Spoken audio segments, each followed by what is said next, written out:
shortstop, number 6, Griff O'Farrell. Batting second and playing center field, number 2, Ethan O'Donnell. Batting third and playing third base, number 22, Jake Geloff. Batting fourth, catcher, number 3, Kyle Teal.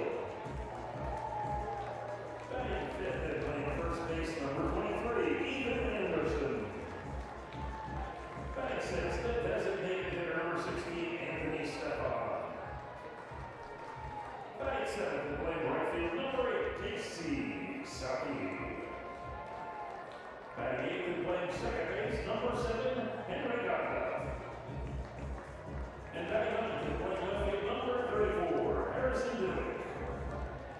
On the mound today for your Cavaliers, number 35, Cullen McKay.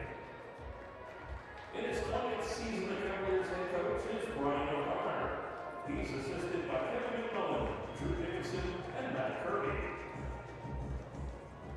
We, the ACC, are committed to seeing each other as equals, recognizing that our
Another beautiful day for a ball game and a chance at a midweek sweep. Hi again, folks. Welcome back to Davenport Field at Disharoon Park.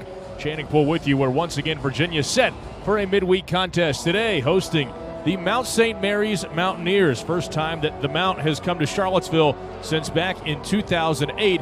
Virginia just 2-0 all-time against Mount St. Mary's. But fresh off yesterday's dominating win over the Richmond Spiders, the Hoos look to keep things rolling. Looking to stay unbeaten as well at home. Virginia remains perfect inside Disharoon Park this season at 21-0, a 29-4 overall record. Not so bad either. Mount St. Mary's, meanwhile, playing out of the MAAC, the Metro Atlantic Athletic Conference. Mount St. Mary's at 15-15 overall, 500 entering play today. They are above 500 on the road this season at 8-5 so far, and just 3-6 in conference play so far this season. Virginia, who cannot improve upon their 11-4 conference mark again, can keep it rolling at home, already boasting the longest home winning streak of any team in the country. Virginia again at 29-4 overall and ranked number 7 in the country, again entering play today. So it's the Hoos and the Mountaineers, and as we are moments away from first pitch, let's set the batting order put together by Mount St. Mary's head coach Frank Leone in his second season at the helm, himself a product of the University of Rhode Island, where he was the longtime head coach back from 1993 to 2005. Leading off, the shortstop Tyler Long, with Scott Seeker hitting in the 2-spot. Seeker is the designated hitter. Batting third in right field is Aiden Tierney, with Jason Kramer in the cleanup spot, Kramer in left field. Hitting fifth and in center field is Brady Drawbaugh, with Shane Walkley at first base hitting sixth. It'll be David Sturpey in the 7th spot. Sturpey plays third base. Efren Correa does the catching and bats eighth, and JT Landwehr in the 9th spot plays second base. Again, the top third for Mount St. Mary's goes Long, Seeker, Tierney. The middle third is Kramer, Drawbaugh, Walkley. On the bottom third of Sturpey, Correa, and Landwehr. And that lineup is all against Virginia's Cullen McKay, who deals the first pitch inside to the right-hand hitting Long, and it plunked him. A 95-mile-an-hour fastball, and not exactly the start that McKay was looking for. He plunks the first man he faces on the ball game's first pitch. We're underway at 4:03, and sort of an interesting way to get this thing underway. Again, on a picture-perfect day for a ball game, sitting at 84 degrees under perfectly sunny skies, as warm as it's been in Charlottesville so far this spring. Now switch hitter Scott Seeker batting left, takes the fastball up and away, 1-0. Again, McKay makes the start, the first-year righty from Norfolk. It is just his second start and his 7th appearance overall. No record, a 5.19 earned run average. And looking to build on what was an excellent start last time out. Bouncing ball over to first, knocked into foul territory by Anderson, who then recovers, spins, and flips to McKay, covering at first base as Seeker is retired. Up to second base goes Long. It goes 3-1 on the putout. A hard-hit ground ball over to Ethan Anderson, and that second hop came up on him a little bit. He knocked it off the chest into foul territory and then had to go retrieve it in front of first base and in foul territory, which made for an interesting angle as he had to turn around and flip it to McKay, but plenty of time to retire Seeker. Now runner at second with one out, and McKay's pitch swung on, grounded again towards Anderson. Scoops this one up cleanly to his left, then flips on to McKay, covering at first. Another 3-1 put out. Quickly 2 outs over to third base goes Tyler Long. So it has been a fairly quick start to this game in terms of action. We've seen 3 batters through 4 pitches of the game. Long hit by the game's first pitch. Seeker grounds out 3-1 on the second pitch of his at-bat. And Tierney bounces out 3-1 on the first pitch of his at-bat. Now Jason Kramer, who settles in for the Mount, and the pitch is down and in. 1 ball, no strikes. Well, Kramer, either this isn't him or the roster's incorrect. Listed as a right-handed hitter on their roster, but he bats from the left side of the plate here. And the pitch from McKay misses outside, 1-0.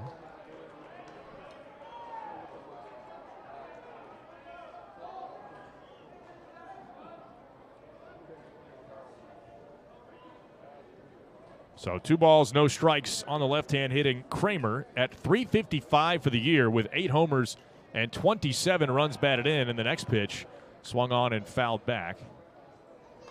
2 balls and 1 strike to Kramer. Senior left fielder for the Mount. And again, pretty good numbers on the season. It's a Mount St. Mary's team that, sort of like the University of Richmond yesterday, a lot of guys with some impressive offensive numbers, pitched down and away. And it's 3 balls and 1 strike. But they have struggled on the mound. A team hitting .313 as a club in Mount St. Mary's, but an ERA as a staff up over 9. So again, very similar to yesterday. Now the 3-1 pitch. Swinging a ball rope to the right side. All 3 balls hit to Anderson in this inning. He flips to McKay covering, who dropped it over at first. And safely aboard is Kramer, and scoring from third, Tyler Long.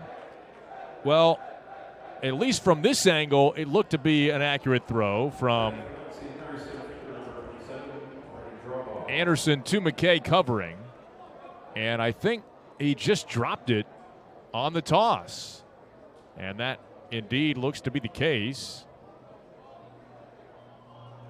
So now, Brady Drawbaugh, righty against righty, and the pitch from McKay. That's up and away, 1 ball, no strikes. So 1-0 Mount St. Mary's as the run comes home to score on the E1. As McKay just dropped it. It was indeed on the replay. An accurate toss from Anderson. Next one swung on and missed, powered up with a fastball. And got it by the swing and miss of the right-hand hitting Drawbaugh. So again, sort of a tough inning for Cullen McKay when you consider a hit batter and an error. No hits, but Mount St. Mary's is on the board. Next one a called strike. He goes off speed to work ahead of Brady Drawbaugh. And the count 1 ball and 2 strikes.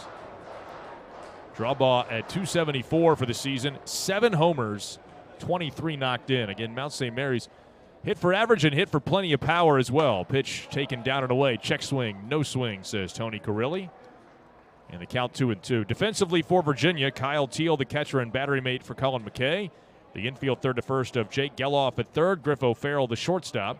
Henry Godbout gets the start at second base today. Ethan Anderson is at first. The outfield left to right, Harrison Didowick in left, Ethan O'Donnell in center. And in right field, Casey Sauke completes that defensive alignment for Virginia. Pitch swung on and fouled back by Brady Drawbaugh. And we'll do it again, 2-2.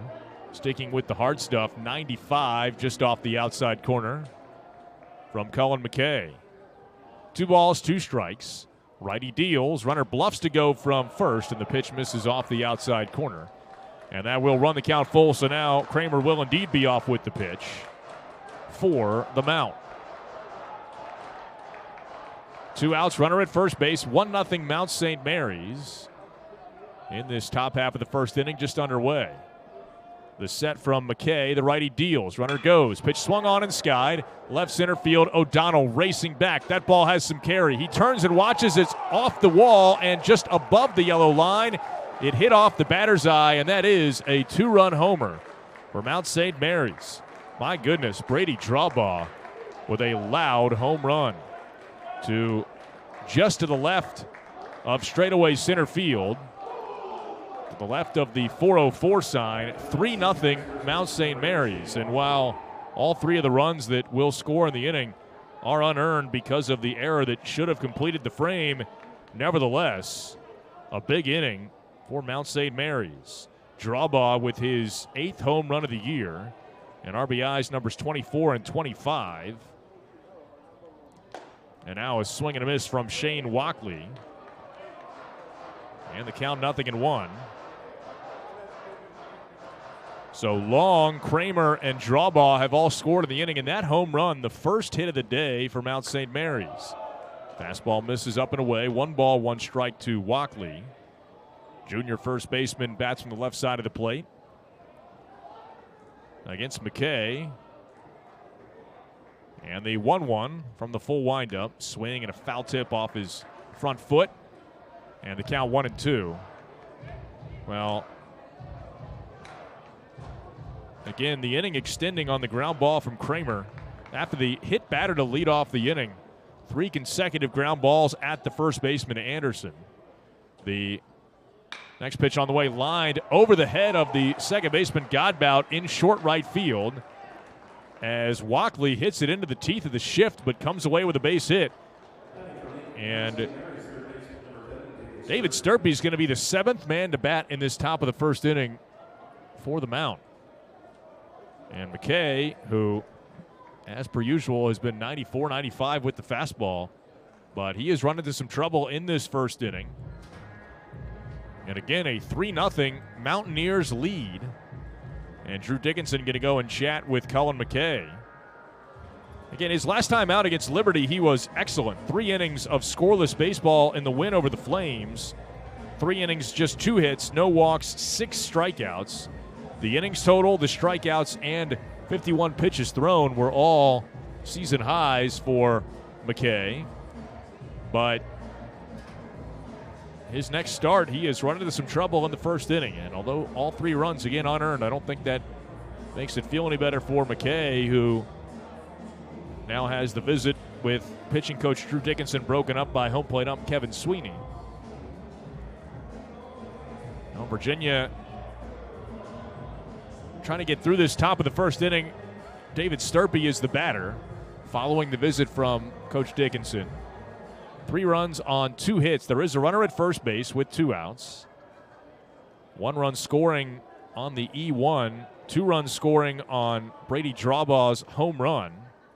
Pitch misses down and away. 1 ball, no strikes. Tried a slider, but missed well off the outside edge. And it's 1 ball, no strikes to David Sturpey, senior third baseman. Sturpey at .294 for the season, but another guy that is a significant power threat. 9 homers, 21 runs driven in. Now the 1-0 pitch from McKay. Swing and a bouncer foul into Virginia's dugout. And the count even up at a ball and a strike on Sturpey.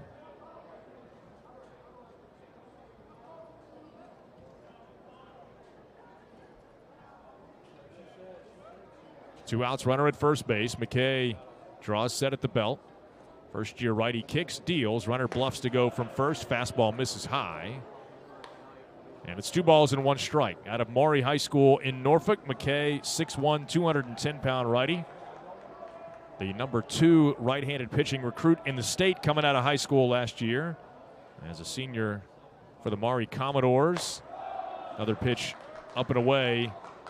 And it's now 3 balls and a strike. Well, this was sort of the difference last week making the start against Liberty. McKay was filling up the strike zone after he had had some outings in which the zone was bouncing around on him a little bit.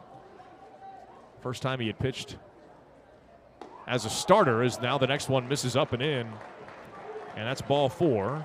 Up to second base goes Walkley. And that's going to get some activity going in Virginia's bullpen, as now Efren Correa is going to be the 8th man to bat in the inning. Virginia has the tandem of Hungate and Tonis tossing, and it looks like Hungate is going to actually go back to the bullpen mound to begin warming up in earnest, as McKay has now thrown 25 pitches in the inning. And a fastball for a strike, and it's 0-1.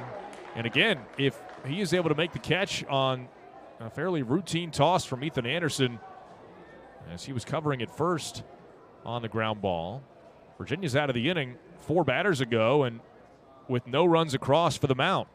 Pitch swung on, lifted out towards right center field. O'Donnell coming in. He stops to make a one-handed catch, and the inning is over. But Mount St. Mary's with an impressive start. They put up 3 runs, highlighted by the 2-run homer from Brady Drawbaugh at the end of 1/2 inning of play. Virginia has some work to do. The Cavalier offense set to go to work when we come back. 3-0 Mount St. Mary's after 1/2 inning of play. This is Virginia baseball.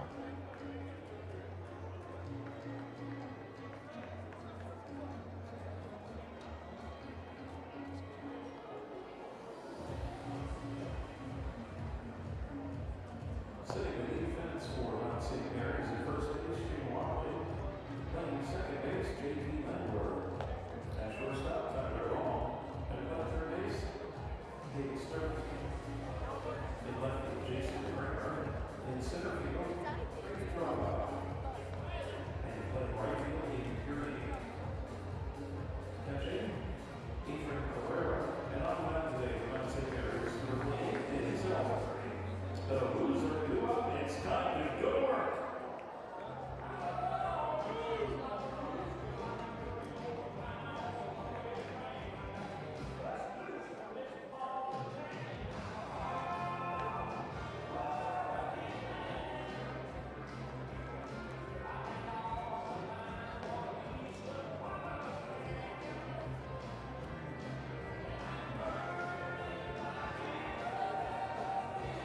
3-0 Mount St. Mary's as we go to the home half of the first. The Mount with a big first punch in this game. See how the Hoos respond. Let's run through the batting order put together by 20th-year head coach Brian O'Connor. Virginia at 29-4 on the season. Leading off the shortstop, Griff O'Farrell. Ethan O'Donnell bats second. He is in center field. The third baseman and new home run king in Virginia history, Jake Geloff, bats third, with Kyle Teal doing the catching and batting cleanup. Hitting fifth at first base, Ethan Anderson, with Anthony Stefan, the designated hitter, batting sixth. It's Casey Salke in the seventh spot in right field. Henry Godbout plays second base and hits eighth, and batting ninth to round out the order in left field, Harrison Didowick. Again, the top third goes O'Farrell, O'Donnell, Geloff. Middle third is Teal, Anderson, Stefan. On the bottom third of Salke, Godbout, and Didowick against Mount St. Mary's right-hander Danny Salisbury. His first pitch to O'Farrell misses a little bit high. 1 ball, no strikes. Salisbury out of Annandale, Virginia. A 6'1 right-handed pitcher, and the pitch is swung on sky to left center field. Trotting over to make the catch, Jason Kramer for Mount St. Mary's, and O'Farrell is retired. And there's one away here in the home half of the first. Salisbury, a 6'1", 210-pound righty. He is a right-handed pitcher and utility player on their roster and did make 14 starts as a position player last year as a freshman, but this year really focusing on his time on the mound. Pitch to O'Donnell, misses up and away, 1-0. It is the 10th appearance of the season, the third start for Danny Salisbury this season. As the next one to O'Donnell in there for a strike. So even up the count at a ball and a strike to Virginia's center fielder. 1 for 3 with a double and an RBI yesterday. Also scored a run and laid down a sacrifice bunt. Pretty complete game for O'Donnell. Pitch down and away. 2 balls, 1 strike. Salisbury deals. Ball is swung on sky to left side and out of play. And the count now even up at 2-2.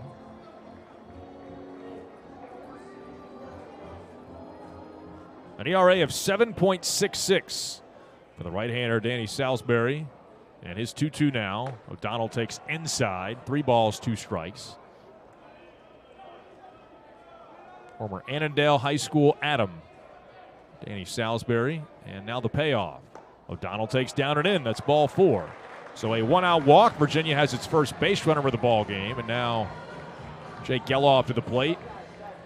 See if Virginia again can answer. It was 3 unearned runs, but 3 runs nonetheless for Mount St. Mary's in the top of the first, including a 2-run homer from Brady Drawbaugh. So runner at first, 1 out for Jake Geloff. 3 infielders to the left of second. They shift on him, and a breaking ball at 66 miles an hour is tapped foul, and the count 0-1. Geloff 1 for 2 yesterday. His 1 was the home run that broke the record. Now with 38 career home runs in his time at Virginia. Again, it's almost like an eephus pitch. That one registering 65 miles an hour.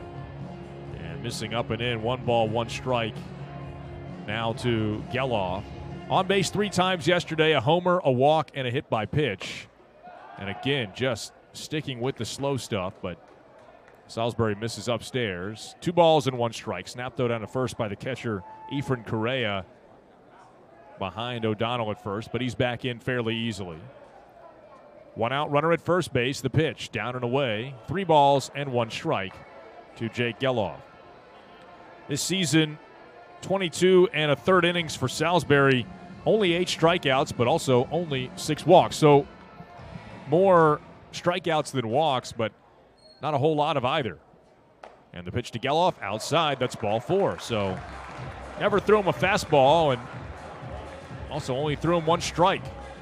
So consecutive walks to O'Donnell and Geloff, and Virginia now has first and second with 1 out for Kyle Teal. Left-hand hitter settles in against the righty Salisbury. And the sophomore deals. Downstairs, 1-0. More off-speed stuff from Danny Salisbury. His 10th appearance, his 3rd start. Again, a 1-0 record and an ERA up over 7.5. And Efren Correa, the catcher, is going to go try and settle him down. They're both looking straight out towards center field as they chat. Now Correa heads back behind home plate. Defensively for the Mount, Correa, as I mentioned, is the catcher and battery mate for Danny Salisbury. The infield third to first of David Sturpey at third. Tyler Long, the shortstop. JT Landwehr plays second base. Shane Walkley is at first base. Now from the belt, Salisbury's 1-0 pitch. Teal takes downstairs, 2-0. The outfield left to right of Jason Kramer in left. Brady Drawbaugh is the center fielder. And Aiden Tierney is in right field. Activity sort of continuing in that Virginia bullpen. They've had Hungate up and down this half inning as Teal is hit by the pitch. Came in and got him on his front leg. And again, Salisbury refusing to throw a fastball to either Geloff or Teal. And it has gone walk, hit by pitch. And Virginia has the bases loaded for Ethan Anderson, who yesterday launched a grand slam. And now Mount St. Mary's pitching coach Cullen Moore is going to go chat with the right-hander Danny Salisbury. It is a young coaching staff at the Mount. Moore, the pitching coach, a 2018 graduate of Randolph-Macon, where he played and pitched as a right-handed pitcher, made 30 career appearances for the Yellow Jackets out of the ODAC. And Randolph-Macon did reach the Division III World Series during Coach Moore's time as a pitcher for the Yellow Jackets. And that lone career start that he made for Randolph-Macon actually came in the D3 World Series back in 2018, his senior year. Now he's on his second year with the coaching staff at Mount St. Mary's, and his meeting with Danny Salisbury concludes. Bases loaded, 1 out. Here's Ethan Anderson. And pitch misses down and in, 1 ball, no strikes. Anderson 4 for 5 yesterday. A home run that was a grand slam and 5 RBIs in total. Next one, and did it hit him on the foot? Yes, it did. Clipped him on its way back to the backstop. So Virginia is on the board. Bases loaded, hit by pitch. Ethan Anderson with another RBI. That's number 37 on the season. So Virginia, again, it's gone walk, hit batter. And the Hoos are on the board.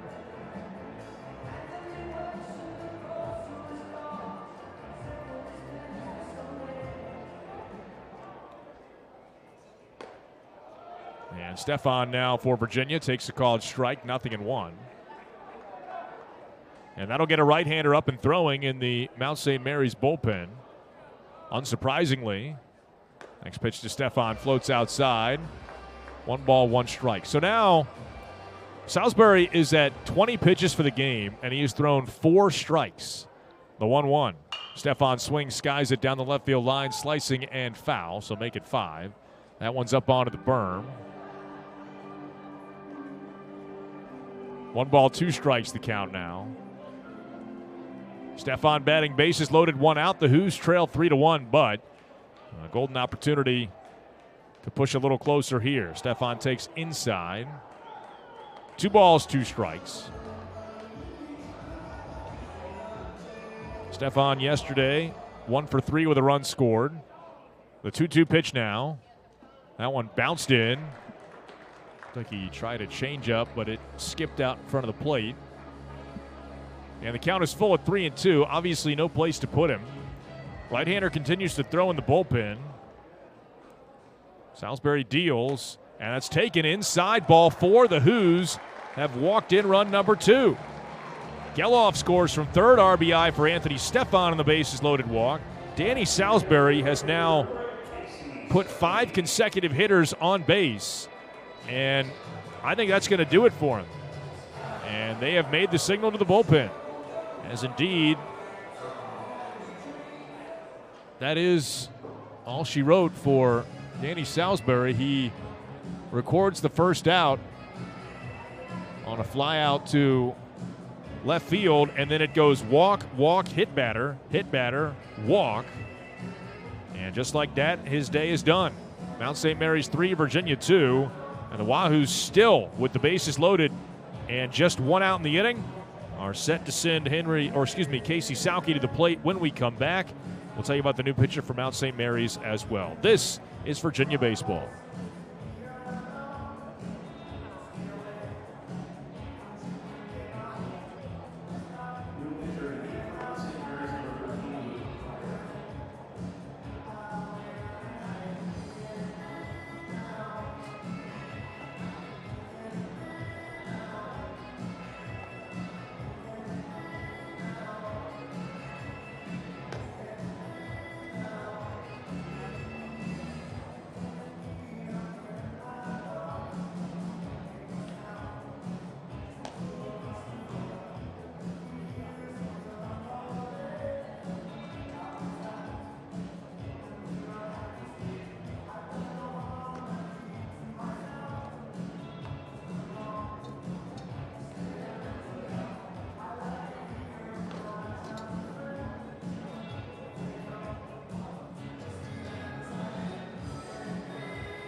Casey Salke settles in against the new pitcher for Mount St. Mary's, Luke Pryor.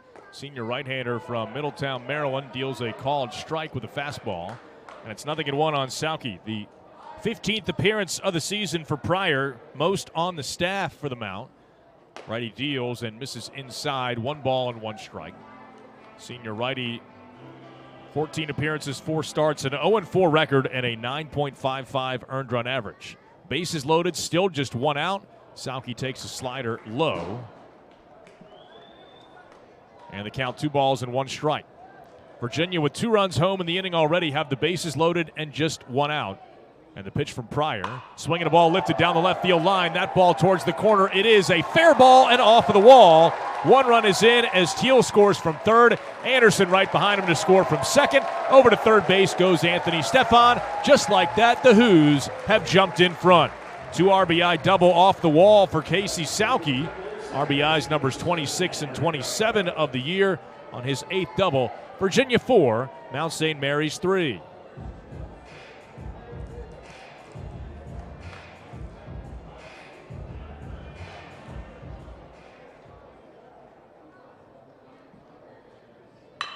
And the next pitch to Godbout, swung on and driven out towards left center field. That ball is going to split the gap off of the wall in front of the clubhouse. Here comes Stefan to score, and right behind him Salke. On the very first pitch, Henry Godbout sees. He extends Virginia's lead. It's now 6-3 Wahoos. Consecutive doubles off of the new pitcher Luke Pryor for Casey Salke and Henry Godbout Godbout has RBIs numbers 24 and 25 on his 8th double of the year. Again, Virginia 6, Mount St. Mary's 3. And if the Hoos needed an answer, boy, have they found one. 6 runs in this first inning. Pitch to Didowick, misses down and away. 1 ball, no strikes.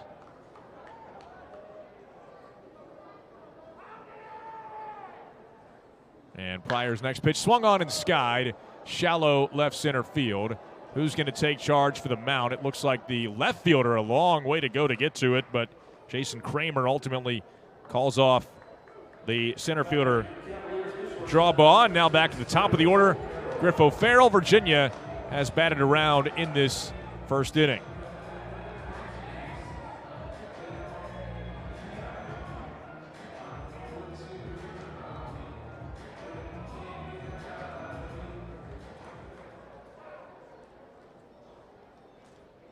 First pitch breaking ball to O'Farrell for a called strike. 0-1.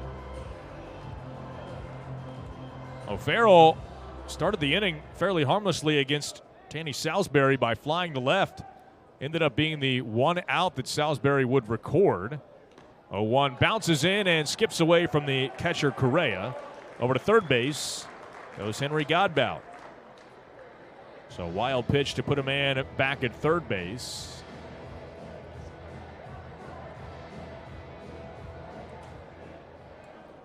And Pryor, the most heavily used arm on this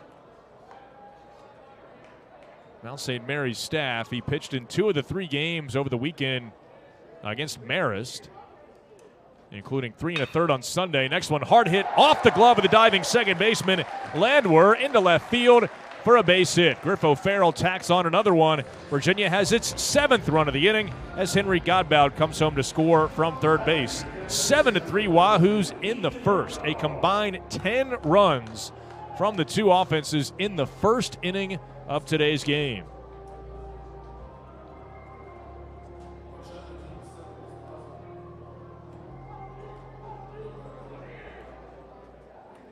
So runner at first now with 2 outs for Ethan O'Donnell and a swing and a miss. Right back into the shift goes Mount St. Mary's. And Pryor to a quick set, but now a long hold. The pitch swung on and skied foul. Left side and out of play. No balls and 2 strikes. Pryor, who's been a starter at times in his career for the Mount, working primarily out of the bullpen this year. O'Donnell swings lines one into right center field for another base hit. O'Farrell's going to go first to third on the play. Dropped for a moment by the right fielder. O'Donnell ends up at second, now breaking for the plate. O'Farrell, he comes in to score all the way from first on the play. Make it 8-3 Wahoos as Ethan O'Donnell ends up at second base. Virginia with an 8 spot in this first inning.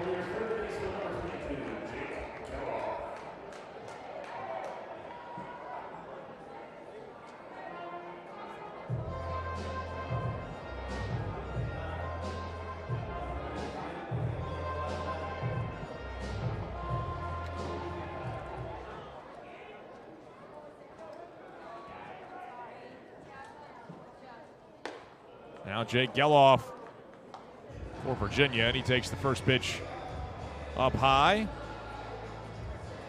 on the right-hander Pryor. And the pitch, that's over the inside corner for a strike. Well, it is a single for O'Donnell and an E9 on that briefly dropped ball in right field. The next pitch bounces in. So O'Farrell scoring and O'Donnell advancing to second both occur on the E9. So each defense has committed an error in this wild first inning that has seen a combined 11 runs scored. The 2-1. That one bounces in and bounces away from the catcher Correa, but he pushed it a little bit up the third base line, and O'Donnell decided against trying to advance.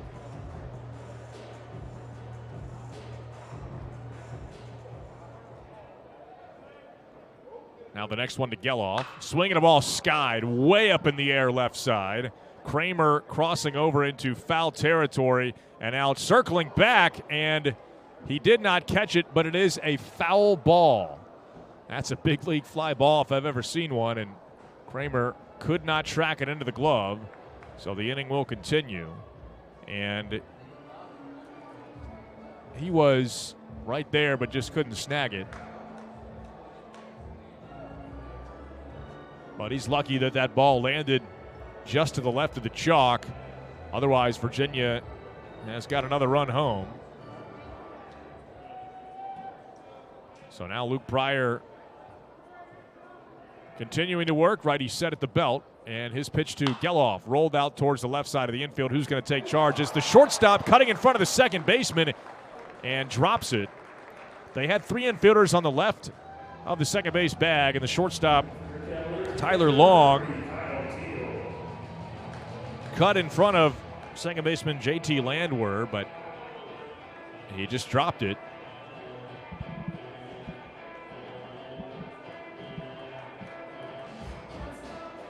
So that should be an E6 for the second error of the inning on the mound. And now Kyle Teal again. He is the 13th man to bat in the inning.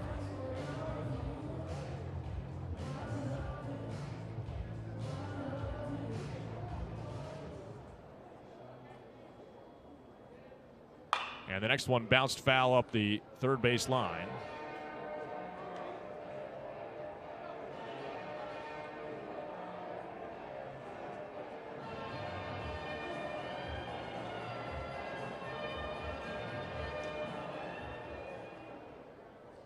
Next one from Pryor. Runner goes from first, bounces in and bounces away from the catcher Correa. Home to score from third base, Ethan O'Donnell with the 9th run of the inning for Virginia.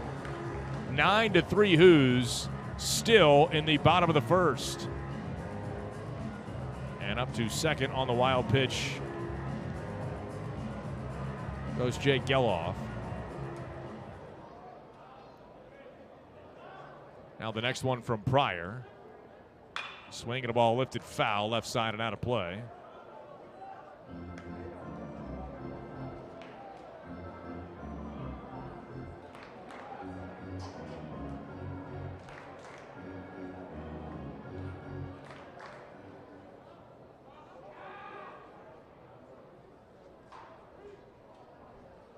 A look back to second from Pryor in the pitch, swinging a tapper back towards the mound. He will field at the knee, step and throw to first, and mercifully the inning will come to an end for the Mount St. Mary's pitching staff, but not before.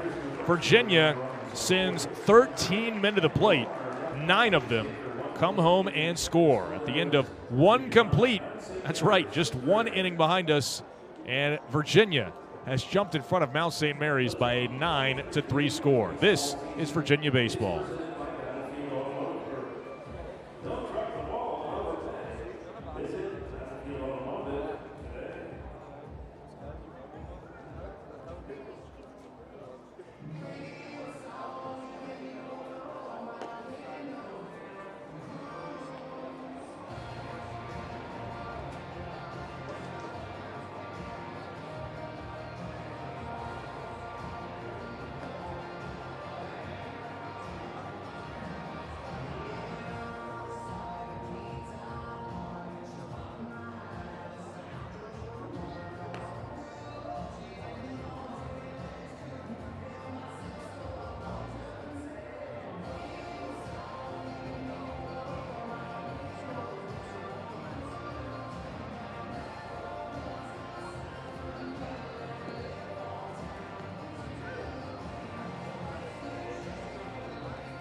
Just your average 9-3 ball game after one complete inning of play. We go to the second in Charlottesville. Colin McKay back to work, and his first pitch driven to left field. Chasing back Harrison Didowick, who reaches up and makes a nice play, drifting back onto the warning track.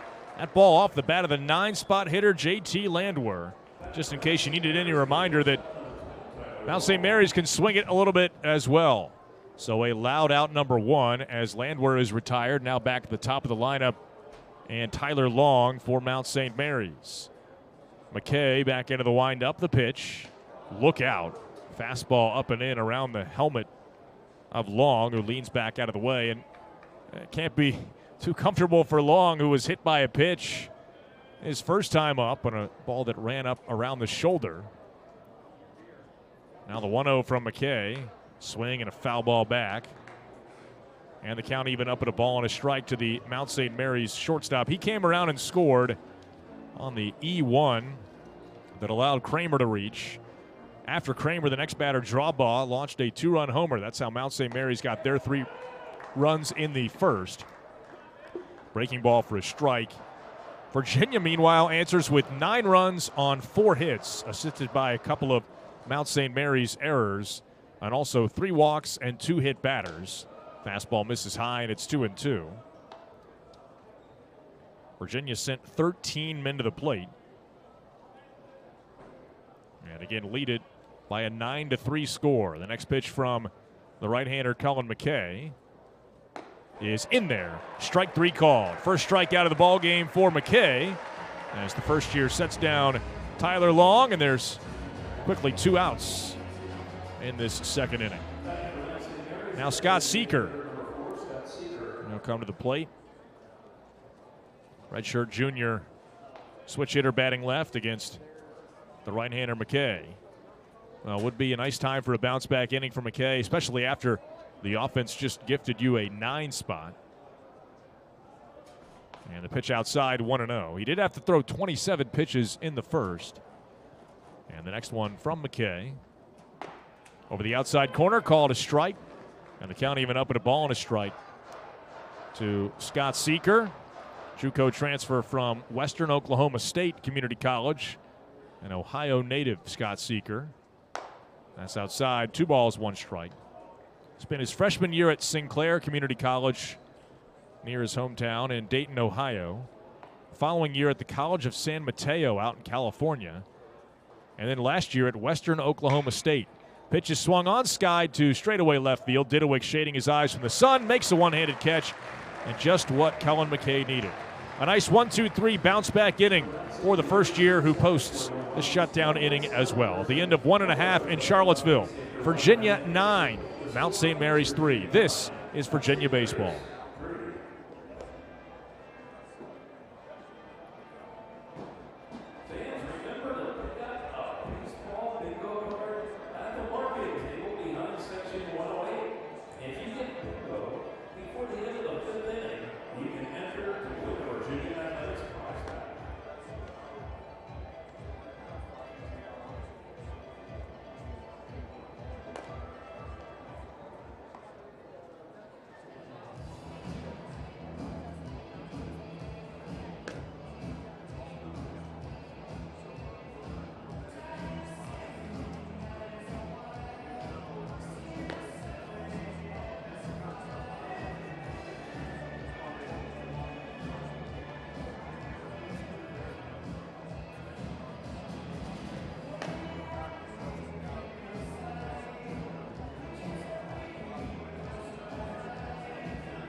Ethan Anderson, Anthony Stefan, and Casey Sauke for Virginia.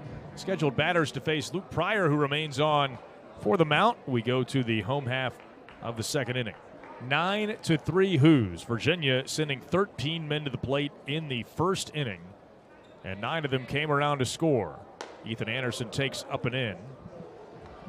2 balls, no strikes. It was 4 hits and 5 free passes, 3 walks, 2 hit batters, and again, 4 hits. Anderson rips one, but foul outside of the first base line, and the count 2 balls and 1 strike. Anderson picked up an RBI as part of that 9-run inning. Grounds the next one foul outside of first, past first base coach Matt Kirby, and down towards the Mount St. Mary's bullpen, which is active and which, based on how things have started, might be active all game long. Pitch downstairs, 3 balls and 2 strikes. Well, Pryor, 25 strikeouts, but 31 walks over 33 innings on the season. The payoff pitch, that's upstairs, and that is ball 4. So, again, Mount St. Mary's, as we've seen, they've made some really strong contact at the plate. And a club hitting .313, so not all that surprising. They have hit 51 home runs on the season in comparison to Virginia's 40. It is a talented club at the plate, but they really struggle on the mound. An ERA up over 9 coming into play today. Pitch to Stefan, a called strike, and it's 0-1. And almost as many walks as strikeouts as a team, which you almost never see. The 0-1 pitch now, instead of check on the runner at first. Over 259 innings, Mount St. Mary's has struck out 218 batters. They have walked 183. Stefan grounds one sharply right side, but into the teeth of the shift. Fielded by the second baseman, and Landwehr throws on to first. Stefan is retired. Hit it into what would be the traditional 3-4 hole, but that's where Landwehr was positioned, as the mount has shifted more often than they have not. Runner at second base now with 1 out for Casey Salke. He doubled off the wall his first time up. Takes it up and away, 1 ball, no strikes. He was the first batter to face Luke Pryor. This starts the second trip through the lineup for the mount. As he draws set at the belt, a look back to second. Now the pitch. That's over the inside corner for a called strike.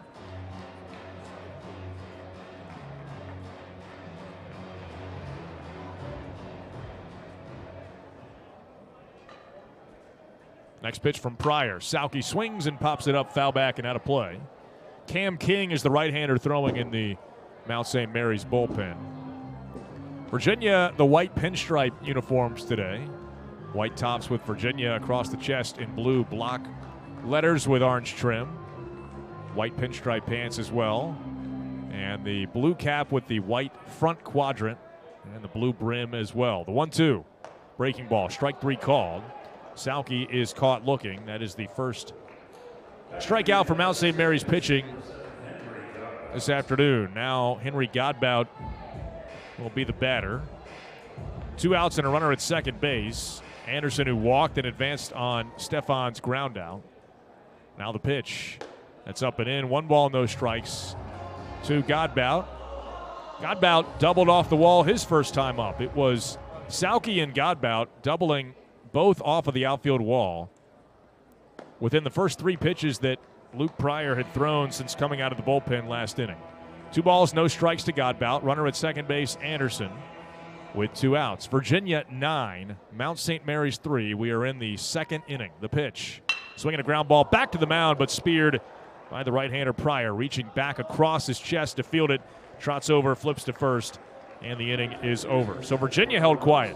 1 over the minimum for Luke Pryor after Cullen McKay's 1-2-3 inning in the top half of the second. We go to the third. Still Virginia 9, Mount St. Mary's 3. This is Virginia baseball.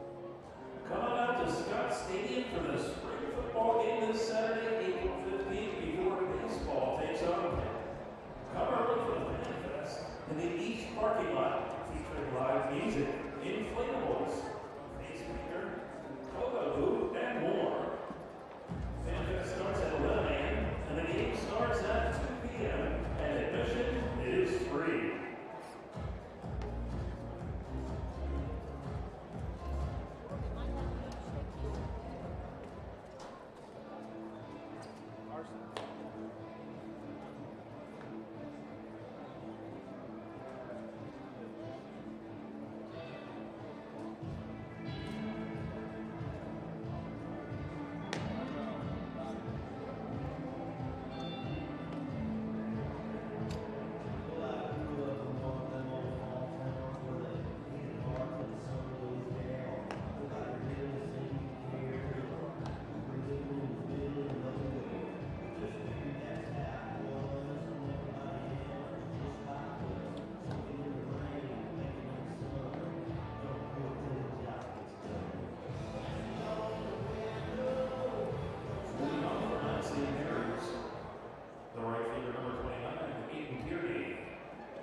On to the third inning in Charlottesville, 9-3 Wahoos.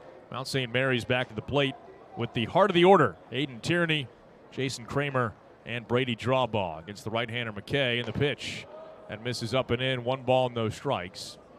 Tierney, who grounded out to the first baseman Ethan Anderson his first time up. And at the time it went for the second out of the inning and looked like it was going to be a quick frame for McKay. Fastball misses up and in, and it's 2 balls, no strikes on Tierney. But then Jason Kramer would reach. Brady Drawbaugh would launch a 2-run homer, and all of a sudden the Mount had posted a 3 spot in the top of the first. Pitch fouled back, and it's 2-1. However, Virginia with an immediate answer of 9 runs in the bottom half of the first. And now we're in the top of the third, and Virginia in front by a 9-3 score. The pitch from McKay. Swinging a bouncer left side. Geloff over to field it. Steps in sidearms to high to first, and that ball gets away from Anderson. He tried all he could to leap up, catch it, and put a tag on the oncoming base runner. But even if he had caught it cleanly, there's no way that Anderson was going to be able to tag out Tierney because he dove in headlong to first base. So, tell you what, this has not been the cleanest of ball games early on. That's an E5 on Jake Geloff, and rare to see a routine play that ends up in a base runner for the opposition, but we've seen that twice now in the early goings. Pitch lined but foul off the bat of Jason Kramer. Kramer was the guy who hit the ground ball to the first baseman Anderson, and he tossed it to McKay covering at first, but on an accurate throw, McKay just didn't catch the baseball. That allowed Kramer to reach, and now McKay uncorks a wild one over to first base, and up to second goes Tierney. And that's an E1 on a wild pickoff throw. And Virginia has now been guilty of 3 errors in the first 3 innings, 2 of which have been charged to McKay. And again, this is one of those things that, one of the few things you want to avoid seeing at all costs in a midweek game. You don't want things to get sort of sloppy in these midweek games. Line drive base hit up the middle off the bat of Kramer. And all of a sudden, Mount St. Mary's has runners at the corners with nobody out in this third inning. Activity has continued in the Virginia bullpen as Chase Hungate continues to throw. And I wonder how much longer Virginia might stick with Colin McKay. And the answer is no longer. Brian O'Connor is out of Virginia's dugout. So, again, this has not gone according to plan for Colin McKay in his second career start. He's going to go 2 innings plus a couple of batters. 43 pitches, only 24 strikes. And he will leave responsible for the runners at first and third. Tierney over at third base reached on the E5. Kramer at first base singled. And Brian O'Connor has not made the signal just yet, but waiting on home plate ump Kevin Sweeney to come out and force his hand. And ultimately he is going to make the move to bring in Chase Hungate. And so McKay's day will end. Again, he's responsible for Tierney at third, Kramer at first. Here in the third inning, Virginia 9, Mount St. Mary's 3. This is Virginia baseball.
Chase Hungate takes over for Virginia. 10th appearance of the season for the right-hander and VCU transfer.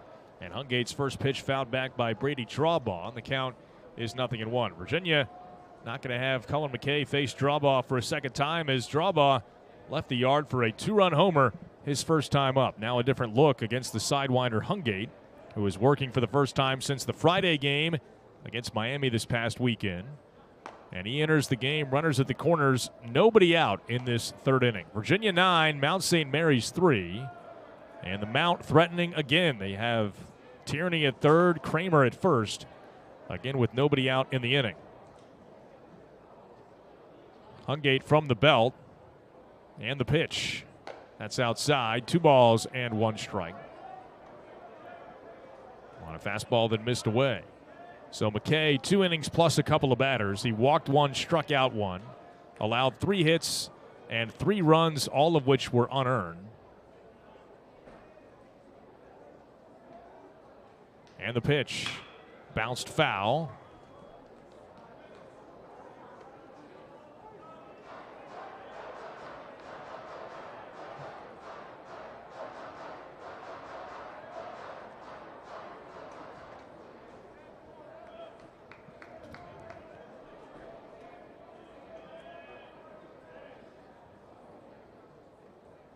Hungate deal. Swinging a bouncing ball towards short. This could be 2. O'Farrell to second. There's 1. Back to first. Double play.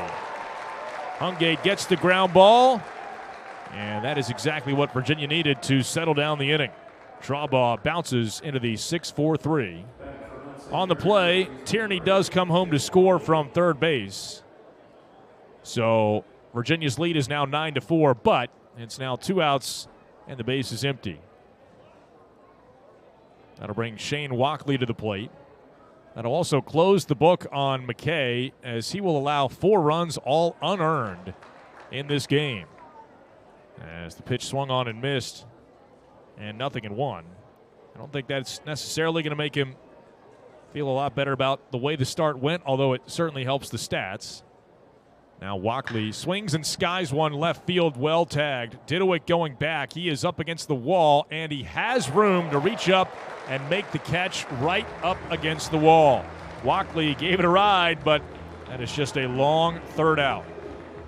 The Mount gets 1 run back in this third inning at the end of 2.5 in Charlottesville. Virginia 9, Mount St. Mary's 4. This is Virginia baseball.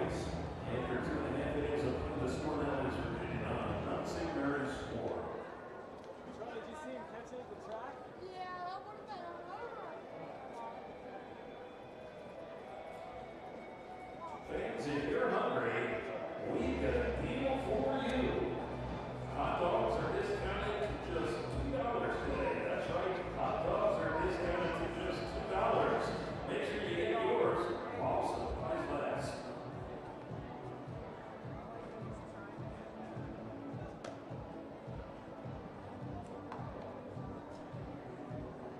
New pitcher of the game for Mount St. Mary's, number 22, Cam King.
Harrison Didowick makes the final out in the top of the third inning by snagging a fly ball right up against the wall, inches away from a Mount St. Mary's home run. And now he will lead off as we go to the bottom half of the third inning. 9-1-2 for Virginia. Didowick, O'Farrell, and O'Donnell, the scheduled batters against Cam King, junior right-hander and Gaithersburg, Maryland native. Deals up and away. 1 ball, no strikes. Mount St. Mary's located in Emmitsburg, Maryland, right at the top of the state. The 1-0 pitch. Down and away. 2 balls, no strikes.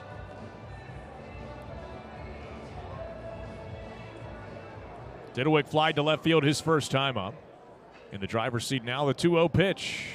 Swinging a ball sky to right side, drifting over the first baseman Walkley, shading his eyes from the sun, and I don't think he knew where it was. It ends up pretty far away from him and about 3 rows into the seats. Crossing in and out of the shadows, was having some trouble locating the baseball. So 2 balls and a strike now to Didewick, who launched a grand slam in yesterday's game. King deals, and he misses upstairs. 3 balls and a strike. King on for the 5th time this season, no record, an ERA of 16.88. He has allowed 15 earned runs in 8 innings this season. Pitch to Didewick, swung on and missed, and it's 3-2. Opponent's hitting .425 against him. He's allowed 17 hits over 8 innings. And he has walked 9 while striking out only 5. Next one upstairs, and speaking of which, there is a leadoff walk to Harrison Didewick.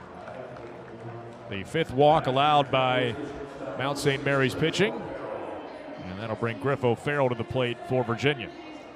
Cam King, 6'2", 200-pound righty, out of the Avalon School in Maryland, and then spent his first couple of years at Lackawanna College in Scranton, Pennsylvania. Righty deals, and down and away, 1 ball, no strikes. The Lackawanna Falcons, where last year at the JUCO level he made 7 appearances, 5 starts. And went 2-0, but an ERA up over 6. Runner goes on the 1-0, breaking ball for a called strike, and not even an attempt to make a throw from the catcher, Efren Correa. Didewick steals second base without a throw on a 65-mile-an-hour breaking ball. That is stolen base number 6 on the year for Didewick. Pitch to O'Farrell, skied out towards shallow right field. And who's going to take charge? The first baseman trying to make a basket catch. It drops in behind him. And over to third base goes Didewick as O'Farrell is aboard. That one had disaster written all over it. It was the first baseman looking back towards the right fielder, hoping and praying that somehow Tierney was going to appear and get to that one, but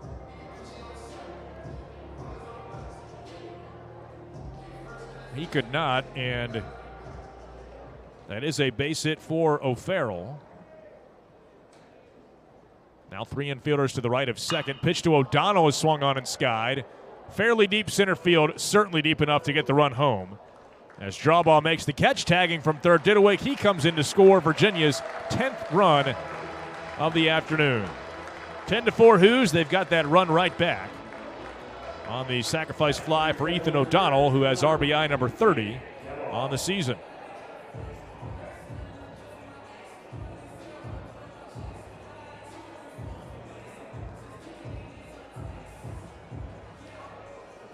Now Geloff, runner at first base, 1 out.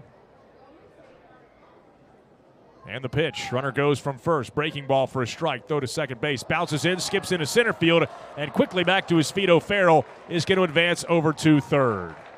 So he is now 90 feet away with just 1 out in the inning, and Virginia threatening for another run.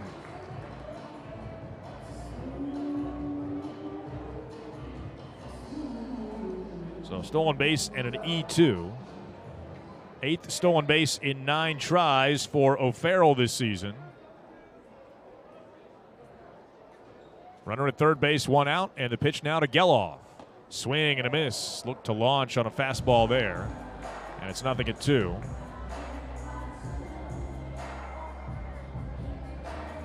We are in the home half of the third. Virginia 10, Mount St. Mary's 4. And the righty drops to the set at the belt. 0-2 pitch, breaking ball, swung on and skied. Straightaway center field, chasing back draw ball. He turns and watches that one off the batter's eye for a 2-run homer. Jake Geloff extending his lead, and why not? Number 39 for his career. It's number 14 this season. Virginia 12, Mount St. Mary's 4. as Geloff goes straightaway center field for a 2-run homer.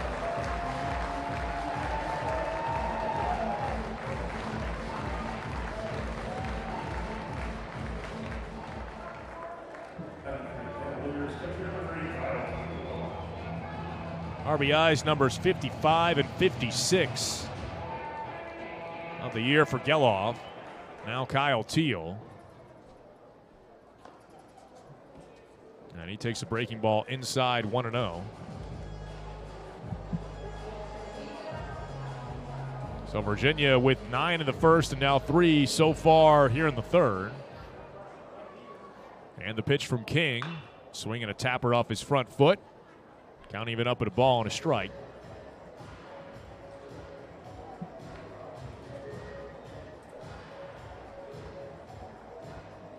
Teal asking home plate umpire Kevin Sweeney something. I'm not sure exactly what, considering he seemed to demonstrate sort of a half swing. And the next pitch to Teal swung on, lined out towards right center, ranging over and going into a slide. Draw ball makes a nice catch. And that is out number 2. Well, Teal hit it well, but a nice play by Brady Drawbaugh. Now Ethan Anderson to the plate. 12-4 Hoos in the home half of the third.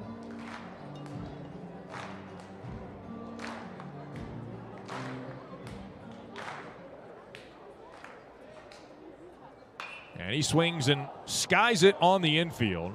Third baseman Sturpey shading his eyes from the sun and tracking it. Will make a two-handed catch just to be safe. Anderson is retired and the inning is over. But 3 more runs home for the Hoos, highlighted by Jake Geloff's 2-run homer. At the end of 3 complete, Virginia 12, Mount St. Mary's 4. This is Virginia baseball.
Virginia 12, Mount St. Mary's 4. Your 3-inning totals in this one for the visitors from Mount St. Mary's. It has been 4 runs on 3 hits. They have committed 3 errors and left a couple of runners on base.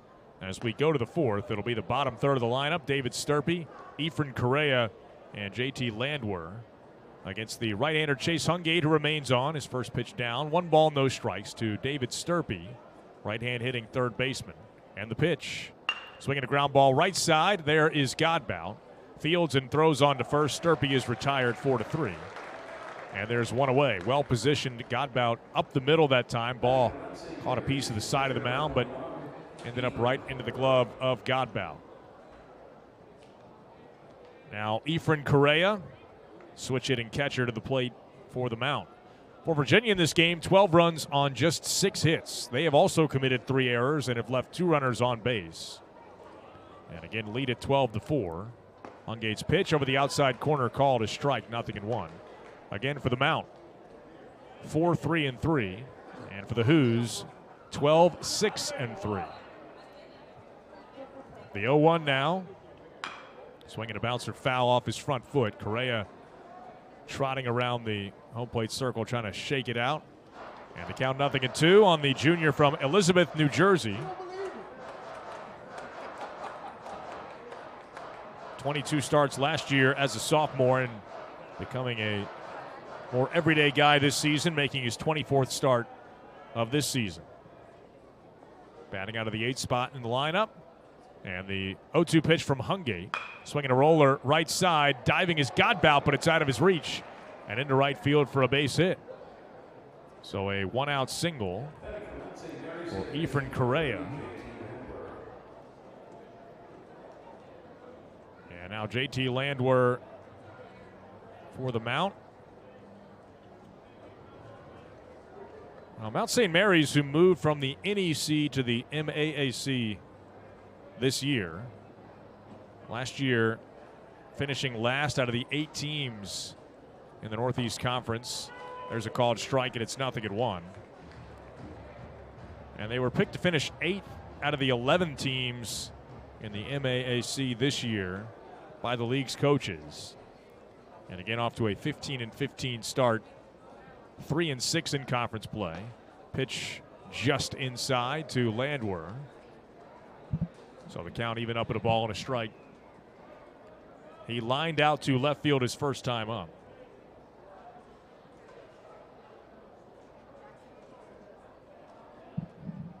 Hungate again set at the belt. Righty deals. Swinging a bouncer foul outside of third. And the count 1-2. Led by second-year head coach Frank Leone, who actually has some history in the state of Virginia. He did spend 7 years as the head coach at William & Mary from 2006 to 2012. And although he did not reach the NCAA tournament during his tenure, all of his players did the following year. In 2013, the Tribe would make an appearance in the Charlottesville regional of all places. But by that point, Coach Leone had moved on elsewhere. Bouncing ball over to third. Geloff fields, goes to second. There's one. Back on to first. In time for the double play. And that will retire the side. Around the horn it goes. 5-4-3. And a nice turn on the bouncing ball from Landwehr at the end of 3.5 innings of play. Our score, Virginia 12, Mount St. Mary's 4. This is Virginia baseball.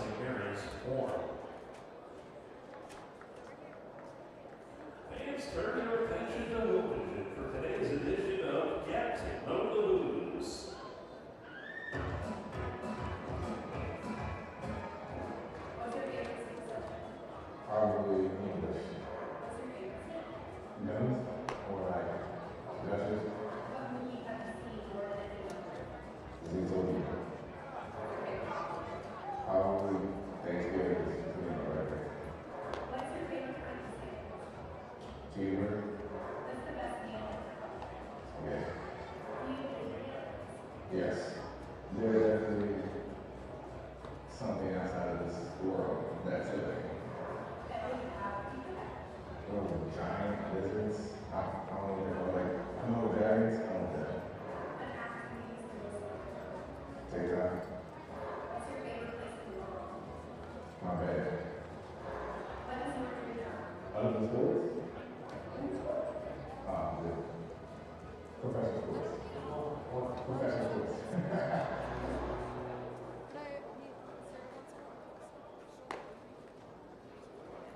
New pitcher of the game for St. Mary's, number 37, Evan Howlett.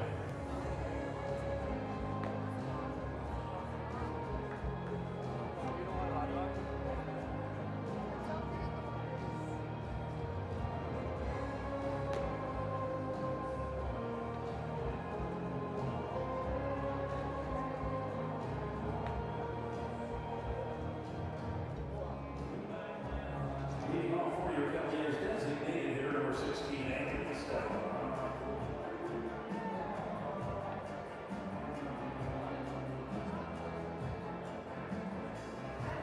Evan Howlick takes over for Mount St. Mary's as we go to the bottom of the fourth. Still 12-4 Hoos in this second midweek game for Virginia this week as the 8-game homestand continues. Stephan takes outside, 1 ball, no strikes. Stephan, Sauke, and Godbout, the 6, 7, 8 hitters against the sidewinding righty. Pitch fouled back, and the Count now even up at a ball and a strike on Stefan. Walked with the bases loaded to pick up an RBI in the first inning and grounded out in the second inning. Now leading things off here in the fourth. Takes it upstairs. 2 balls, 1 strike. Howlick out of Bowie, Maryland, and Annapolis area Christian School. 5'11", 175-pound sidewinding righty. And his pitch now to Stefan. Swing and a miss. Had him out in front. And the count even up at 2-2. Howlick, who wears number 37, is making his 7th appearance of the season. No record, an ERA of 7.11. The 2-2. That's outside. Count is full now at 3 balls and 2 strikes to Anthony Stefan. Howlick 6 1/3 innings. He has struck out 3. He has walked 6. So another pitcher with more walks than strikeouts on the year. The payoff. Swing and a foul tip caught by the catcher Correa. Stefan is out, and there's 1 away here in the fourth. And Howlick has allowed 8 hits over 6 1/3 innings. Now Casey Sauke, the batter.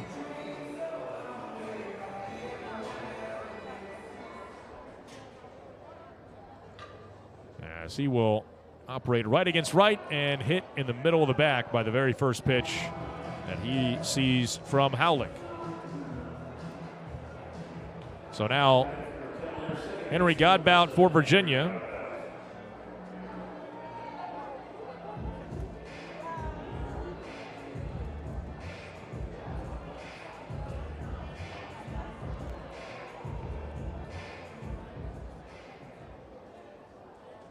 A 2 RBI double in the first for Godbout on a ball hit to deep left center field.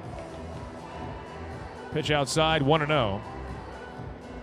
Howlick, who missed all of last season due to injury, was able to return in time for summer ball. He pitched for the Gaithersburg Giants in the Cal Ripken League. 1-0 pitch, swinging a ball lined, but caught by the third baseman, Sturpey, as Godbout sent a laser shot to the left side, but flagged down by Sturpey. That's a couple of nice catches that the Mount St. Mary's defense has made over the last couple of innings. With the diving catch in center by Drawbaugh in the third, and now this catch by Sturpey an inning later. Diddlewick takes breaking ball outside, 1-0. Howlick 6 appearances, 1 start for the Giants in summer ball. 6 earned runs over 6 innings for an ERA of exactly 9.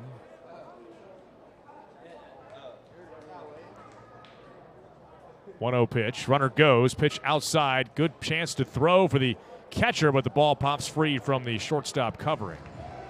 So he snow-coned it, and when he tried to put the tag down on Sauke, the ball popped out of his glove. So Sauke steals his way into scoring position. 6th stolen base in 7 tries. Runner at second now with 2 outs.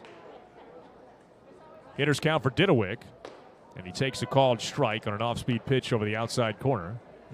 And it's 2-1. Diddlewick is flied to left, walked, stolen a base, and scored a run for Virginia in this game. Now the next pitch. Swing and a miss. Had him out in front. Howlick did make 5 relief appearances as a freshman for Mount St. Mary's all the way back in 2021. Now the 2-2 pitch.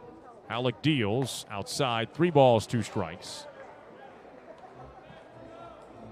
Split his time in high school between Riverdale Baptist and Annapolis area Christian.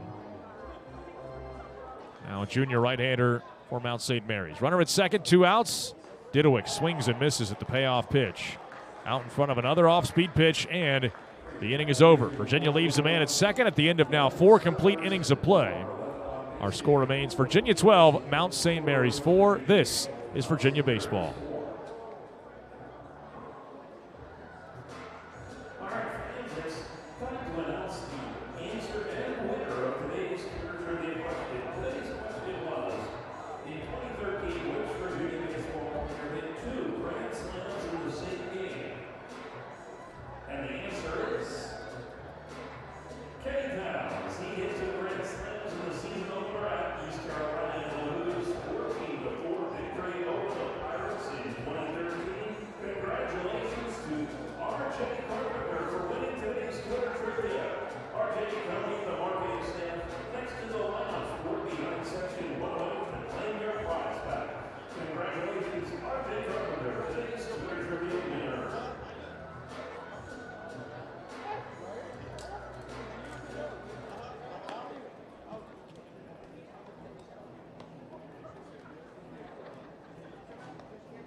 Chase Hungate already a couple of innings out of the bullpen for Virginia. He's back out there as we start the fifth, and he will face the top of the lineup for Mount St. Mary's. There is and has been activity in the Virginia bullpen. Angelo Tonis is getting loose, and the pitch now from Hungate.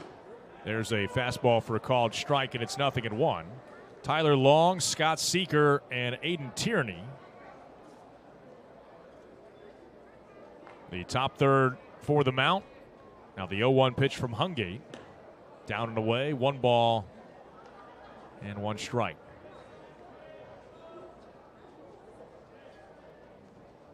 Long in this game has been hit by a pitch and has also struck out looking.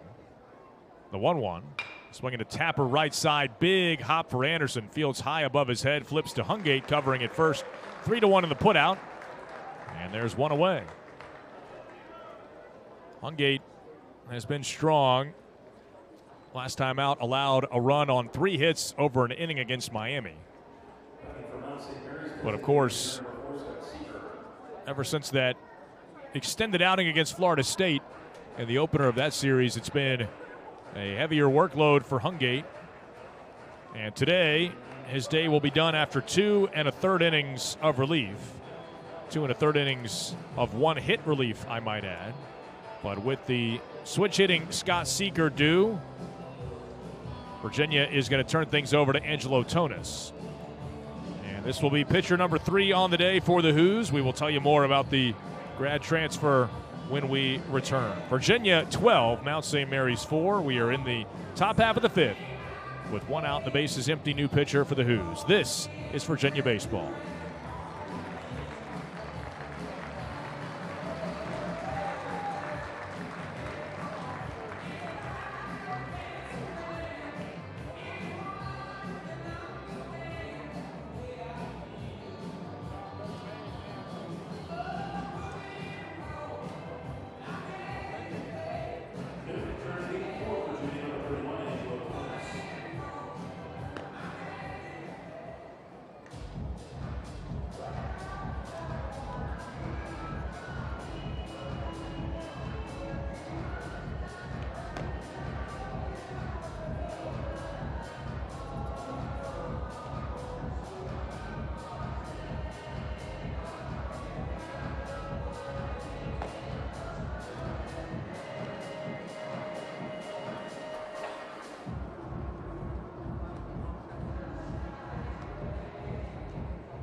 Angelo Tonis comes on for Virginia, and for the grad transfer from Georgetown and left-hander, it'll be appearance number 14, all out of the bullpen on the season. The California native deals a called strike to Scott Seeker, and the count is 0-1. Well, again, Seeker listed as a switch hitter, but he is batting left-handed against the lefty Tonis. As pitch misses down and away, and it's 1 ball and 1 strike.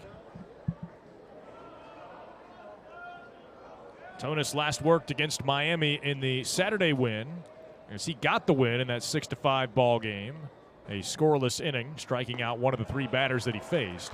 Wave and a miss here from Seeker. And the count 1-2. Seeker is 0 for 2.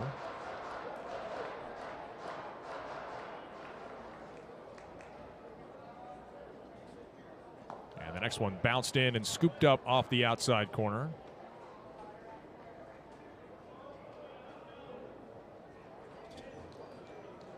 Virginia 12, Mount St. Mary's 4 in the 5th.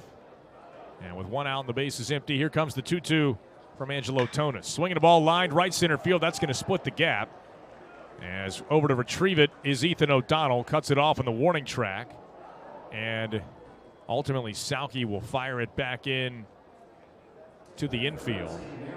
It almost looked like, I don't know if it was just that when he tried to scoop it up with his glove, he lost the handle on it, or if it was intentional. But O'Donnell sort of scooped it up with the glove at Casey Sauke, who was making his way over. Now getting a look at the replay. And I think that was intentional. I think he was trying to flip it to Sauke to throw it back in, but Sauke then dropped it. And Seeker standing up at second. Pitch to Tierney, and very late in pulling the bat back, but he does, apparently, and it's 1-0. Almost looked like he jabbed at it, but no appeal to the first base umpire, Tony Carrilli. 11th double of the year for Seeker, by the way. Mount St. Mary's can swing it. We have certainly seen that today. Pitch a called strike, and it's 1-1 on this warm Wednesday afternoon. Sitting at 83 degrees under perfectly sunny skies. The ball has been carrying, that's for sure. 1 ball and 1 strike to the junior right fielder Aiden Tierney. And the pitch. Again, he shows bunt, pulls it back, and this time takes a called strike. So 1-2 the count. Tonis out of Sacred Heart Prep in California, former Sacred Heart Prep Gator. Peninsula League Pitcher of the Year as a senior. And after 4 years at Georgetown, now his first with the Hoos. And the 1-2 sweeps in, but taken downstairs. 2 balls, 2 strikes. Led the Hoyas with 30 relief appearances last year and is making, for Virginia this season, his 14th of the year. The 2-2. Swinging a ball popped up right side, but foul. We'll do it again. A couple of appearances shy of Jay Woolfolk's team leading 16 appearances on the year. Tierney, the 3-spot hitter, has grounded out the first and also reached on an error. Right-hand hitter with a runner at second and 1 out. 12-4 Hoos in the 5th. Tonis' pitch is fouled back again and then caught off the netting by the batter waiting on deck, Jason Kramer. And yet another 2-2 pitch to follow.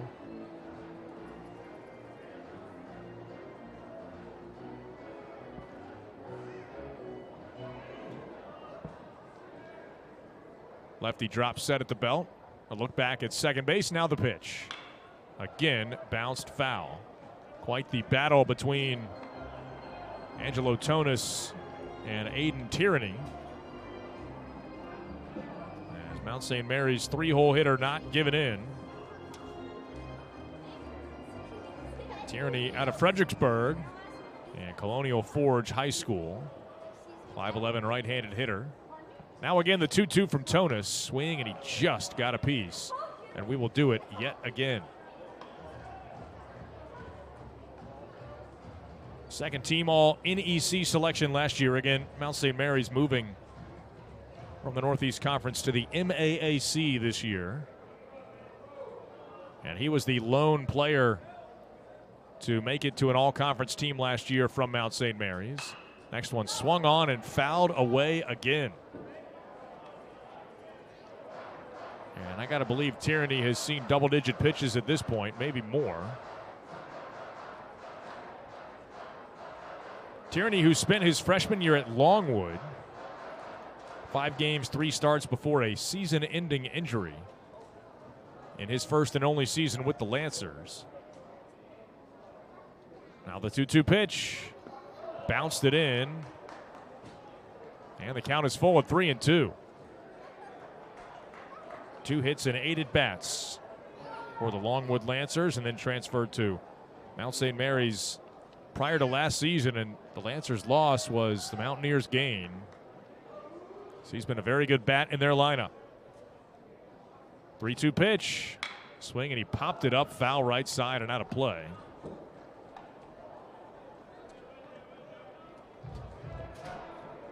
And this is one of the longer at bats I think I've seen all season, if not the longest now. Tonis again set. Looks back at the runner at second, Seeker, and the pitch is bounced over towards third base, cut off by Geloff. Sidearms to first. Anderson able to hold the bag.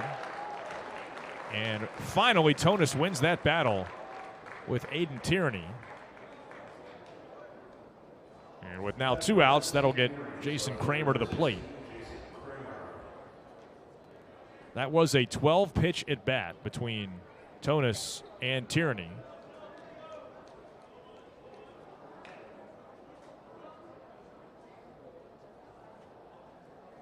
So lefty against lefty now as Kramer settles in. And the pitch. Fastball wide, 1-0. Out of Mechanicsburg, Pennsylvania, Kramer, who transferred from St. John's. Not a transfer-heavy roster, although they do have, it seems like, most of the position players that have done so in their lineup today. Pitch down and away. 2 balls and no strikes. Kramer, fairly well-traveled young man, a couple of years at Patrick and Henry Community College in Martinsville, Virginia, where he spent the 2020 and 2021 seasons before first transferring to St. John's and then last year, or I should say to St. John's for last year, and then this year over to Mount St. Mary's. As the pitch bounces in, it's 3-0 now on Kramer. Well, first base open, but I got to believe Virginia was hoping Tonis would attack the lefties like Jason Kramer.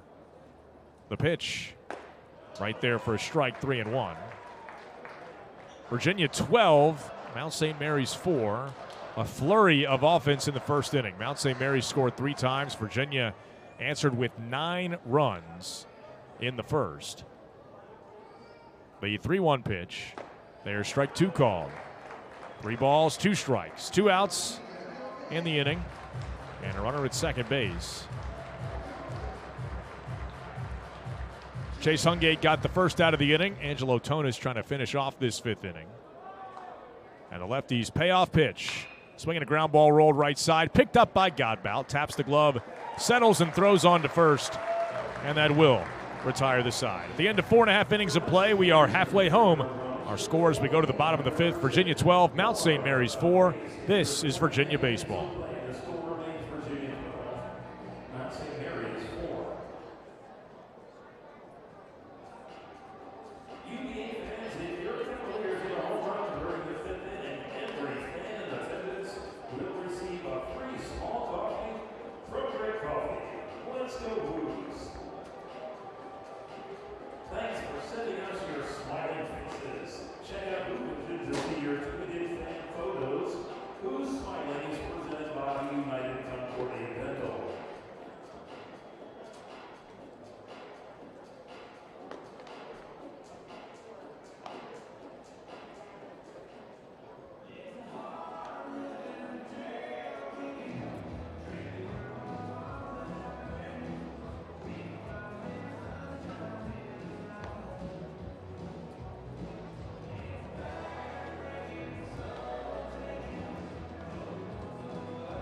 Bottom of the 5th and top of the order for Virginia here at Disharoon Park. The Who's in control, 12-4. And as we go to the bottom half of the 5th inning, Griff O'Farrell, Ethan O'Donnell, and Jake Geloff to face Evan Howlick, who remains on for Mount St. Mary's. Sidewinder deals a called strike over the inside edge, 0-1. Pretty much everything he's thrown has been either in the 70s or very low 80s from that sidewinding angle. As he sets and deals, a pitch down beneath the strike zone. And the count even up at a ball and a strike. O'Farrell, who hit twice in Virginia's 9-run first inning, takes it up and in. 2 balls and 1 strike. He flied out to left field to start the inning harmlessly, ultimately singled and scored later in the inning. But as he takes the next one wide, 3-1. After his flyout, the Mount St. Mary's starter, Danny Salisbury, either walked or plunked the next 5 batters. There's a called strike, and it's 3-2.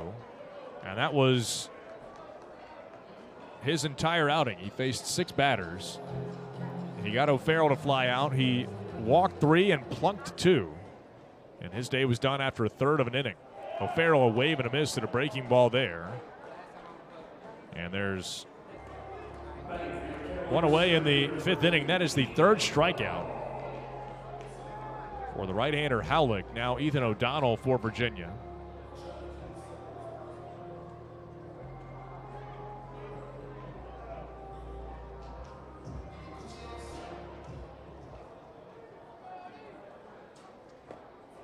And a swing and a miss from O'Donnell, 0-1.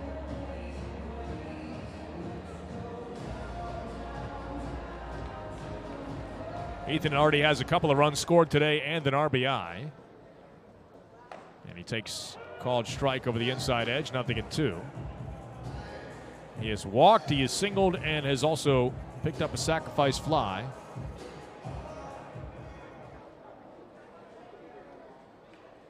Howlick's next pitch misses outside. Correa trying to frame up a breaking ball, but could not do so. 1 ball, 2 strikes. Activity in the Virginia bullpen. Right-hander Jake Huterovich is throwing. 1-2, bounced foul outside of first base.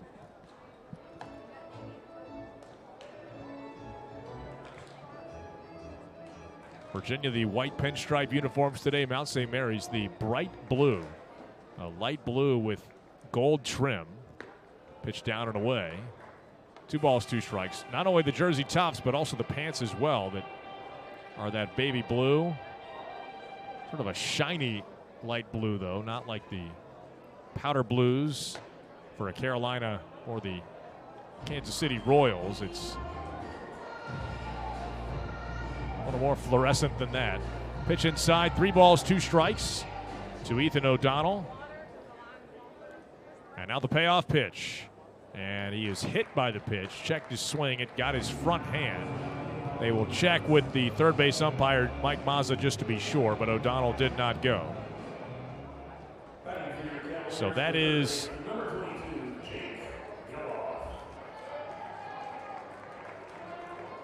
the second batter plunked by Howlick, and the 4th batter hit by Mount St. Mary's pitching today. And again, Virginia yesterday hit by a pitch 6 times. Geloff takes the pitch inside 1-0, and they are testing that high water mark the very next day.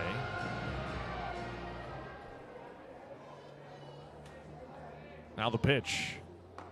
There's a called strike.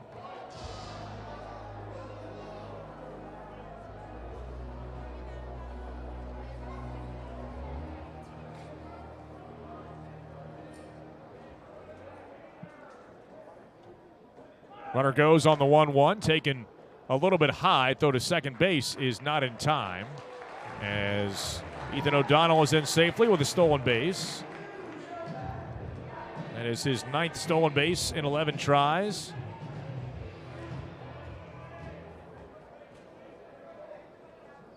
So he retakes the team lead back from Griff O'Farrell. Pitch bounces into Geloff. That is ball 4, or beg your pardon, it hit him on the foot. So they're going to send O'Donnell back to second base. And that is the 3rd hit batter now for Evan Howlick. And the 5th for Mount St. Mary's pitching. 12-4 Hoos in the 5th. As much as Virginia has, again, felt in control today, the 8-run lead does seem a little bit lower than the feel of the game, at least. Kyle Teal takes a very generous strike call from home plate ump Kevin Sweeney. That was way off the outside corner. No balls and a strike. Pitch swung on and missed, and it's 0-2.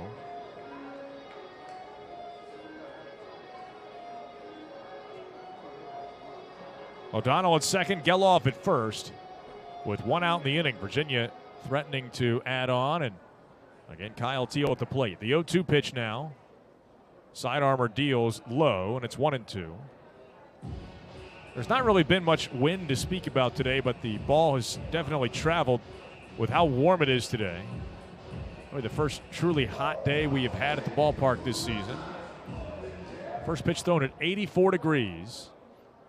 The 1-2. Teal swings, grounds it right side. Playable for the first baseman. Steps and throws to second for the out there. As Geloff is erased in the middle. Over to third base goes O'Donnell. And at first base, Teal reaches on the fielder's choice. Well, Walkley at first took his time unloading the throw to second base, and as a result, not even a thought of a relay from the shortstop Long.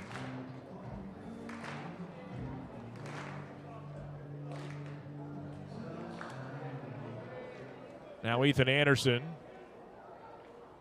as he takes it up and in, 1 ball, no strikes.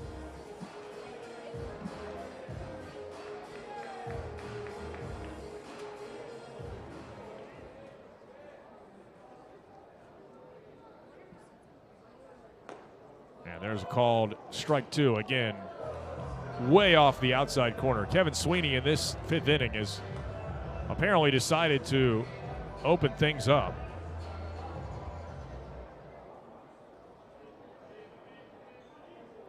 As that one mirroring the strike call to Teal. Next one even farther outside.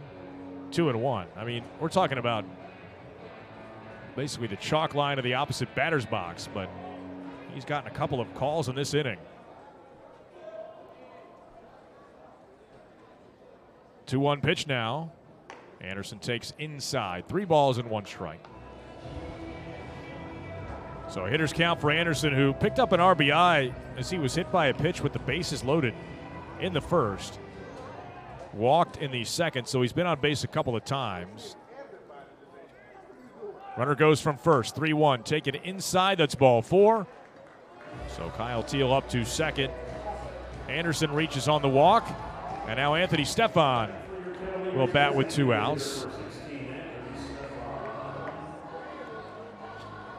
And a chance to open it up even farther here. Shadows from the overhang basically splitting the mound in half. See if Stefan can make the adjustment. As Howlick got him on strikes his first time. Bounces it to first. That is a fair ball. Fielded by the first baseman behind the bag. Tosses to the pitcher. Howlick covering. That'll do it for Virginia in the 5th inning. So they load up the bases but do not score at the end of 5 complete. Our score, Virginia 12, Mount St. Mary's 4. This is Virginia baseball.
Fourth-year right-hander Jake Huderovich takes over for Virginia. 11th appearance of the season as Virginia goes back to the bullpen once again. And we go to the 6th inning. After 5 in Charlottesville, 12-4, the Who's lead Mount St. Mary's. Huderovich's first pitch lined to center field. That's going to settle in for a base hit. As Brady Drawbaugh having himself a pretty decent day at the plate. That is his second hit. His first was the 2-run homer off the batter's eye back in the first inning. So Huderovich greeted by a line shot single. And now Shane Walkley, the batter.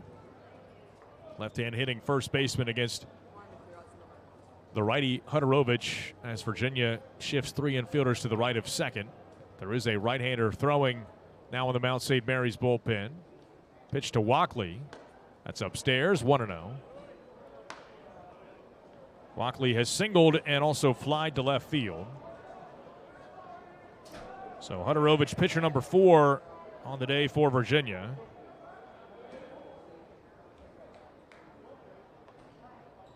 And the pitch.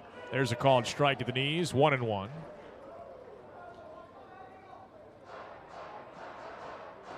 Angelo Tonis, 2/3 of a scoreless inning, allows just 1 hit.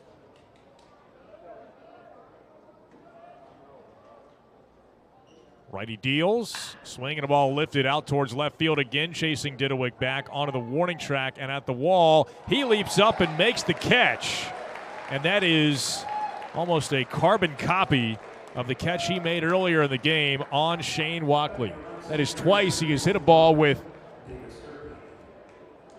either home run distance or inches shy of it, only to have Didowick catch it right up against the wall.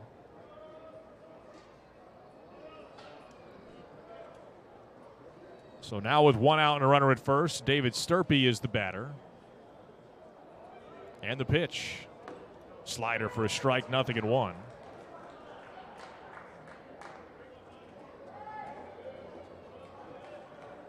Cullen McKay for 2 innings, allowed 4 runs, but all unearned.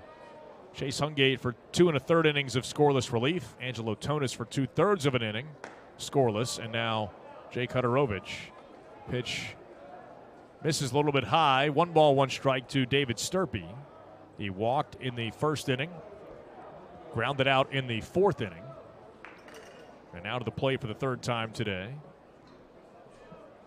Right-hander set at the belt with a runner at first and 1 out. The pitch. Slider for strike 2 called. And quickly, no balls and 2 strikes to David Sturpey, senior 3rd baseman for the Mount.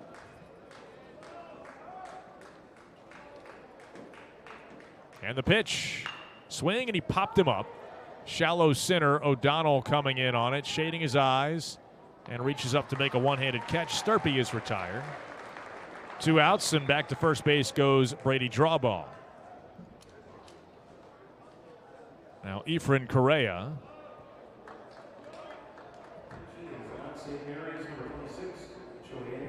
And he's going to be called back for a pinch hitter. Joey Agar will bat. And Agar just 1 for 15 on the season. There's a called strike. 2 outs, runner at first base. Agar out of Westwood High School in New Jersey.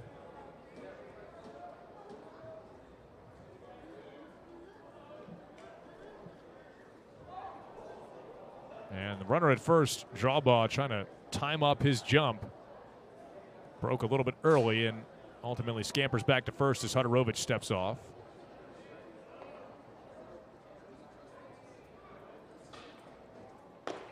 Next one, a called strike. And quickly, 0-2 on the pinch hitter, Agar. Again, just 1 hit in his 15 at-bats. Does have an RBI and a run scored. 9th game in which Joey Agar has seen action overall this season. And they've got the runner leading and picked off. Huderovich fires a strike over to Ethan Anderson right as Brady Drawbaugh was going to extend his lead, maybe even trying to break for second. Jake Huderovich times it perfectly, and the inning is over. So pickoff to end the inning at the end of now 5.5 innings of play. Still Virginia 12, Mount St. Mary's 4. All right, fans, it's time to announce the winner of today's baseball bingo.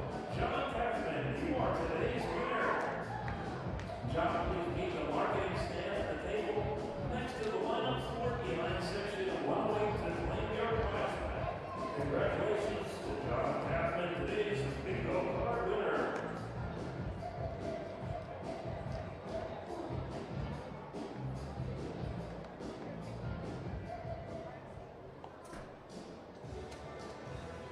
New pitcher of the game for Mount St. Mary's, number 19, Jeff Davis.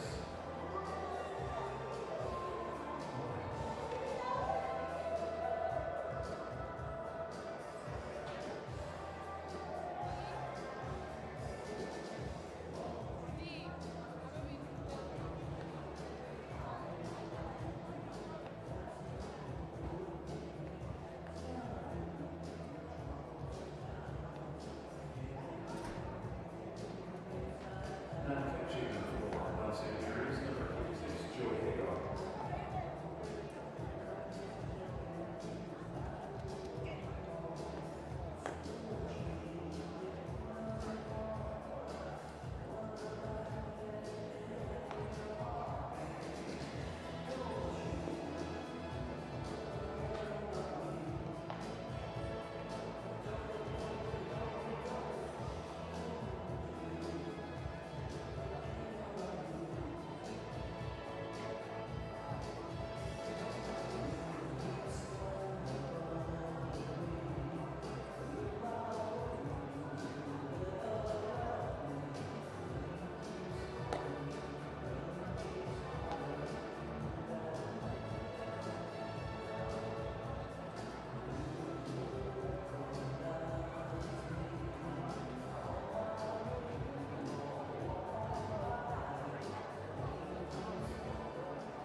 Leading off for your Cavaliers, the right fielder, Greg Casey.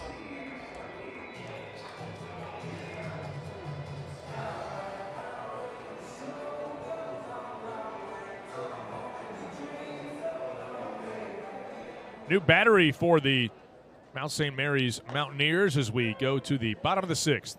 Casey Sauke takes a called strike from the new pitcher. Freshman right-hander Jeff Davis is on for the Mount. Bethesda native. His next pitch popped up, foul back, and it's 0-2. Davis, a true freshman, making appearance number 13 on the season for the Mount. And he is pitcher number 5 in the ball game. Pitch upstairs. 1 ball, 2 strikes. For Virginia, Sauke, Godbout, and Didowick, the scheduled batters.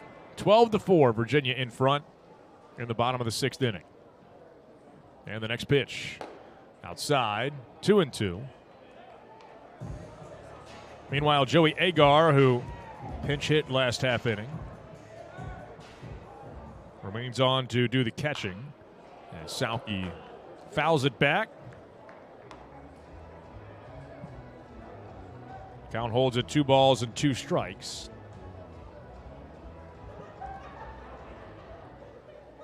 And the next pitch, swing and a miss. Sauke is down on strikes, and I'll tell you what, Mount St. Mary's picking up a few strikeouts. That is the 5th strikeout for Mount St. Mary's pitching in the ball game. Looks like some other changes as well for the Mount, as the pitch to Godbout bounced out towards short, backhanded, and the throw across the way to first is in time. It goes 6-3. Godbout is retired. New first baseman on the receiving end of that throw from Tyler Long. That is Braden Foster.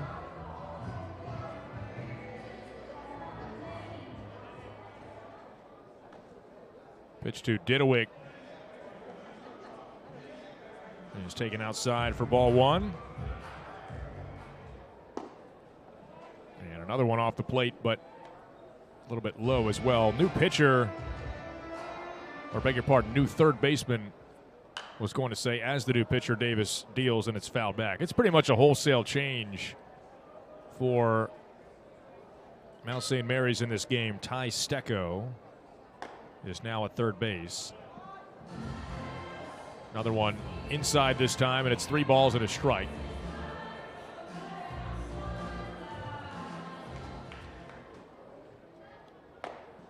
And he deals ball 4. So Didowick works a 2-out walk.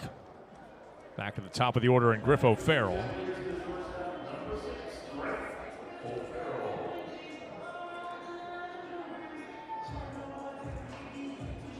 Josh Braxton is the batter for Mount St. Mary's.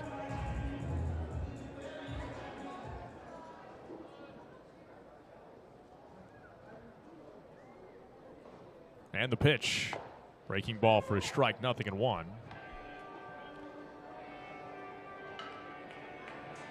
Jason Kramer moves from left field to right field. And the new left fielder is Tristan McAllister.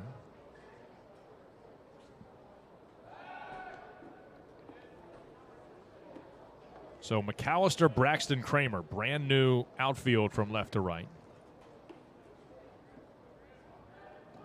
Middle infielders Long and Landwehr remain in the game. New corner infielders, Stecco at third, Foster at first, and Agar, the new catcher. He will be tested here, breaking on the pitch. Didowick is in at second base with his second stolen base of the ball game. Now 7 for 8 on the season in that department. And a runner at second base with 2 outs. And the next pitch bounces in, but blocked by Agar. Virginia with 9 runs in the first inning today, sent 13 men to the plate. Looked like the full-on route was on once again, just like yesterday in the 18-0 win over Richmond. But Mount St. Mary's has been able to quiet the Virginia bats over the last few innings. As O'Farrell lifts one out towards right center field. Late break for the center fielder Braxton. That ball is going to get down for a base hit. In to score Harrison Didowick, run number 13 for Virginia on the RBI single for Griff O'Farrell. He's got himself a 3-hit ball game and stays red hot at the plate. It's also his second RBI today and 19th of the year. 13-4 Hoos. Ethan O'Donnell now to the plate for Virginia.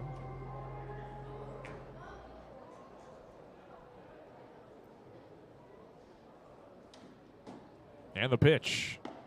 Over the outside corner, called a strike, 0-1. 2 outs, runner at first. And Jeff Davis, who entered this outing 2-3, but does have a save and an ERA up over 10. 10.26. The 0-1. Up and away. 1 ball, 1 strike. And again, Mount St. Mary's as a team entered this ball game with a staff ERA over 9, and the pitching woes have sort of reflected that, especially in the command department. O'Farrell breaking on the pitch is going to steal second base easily.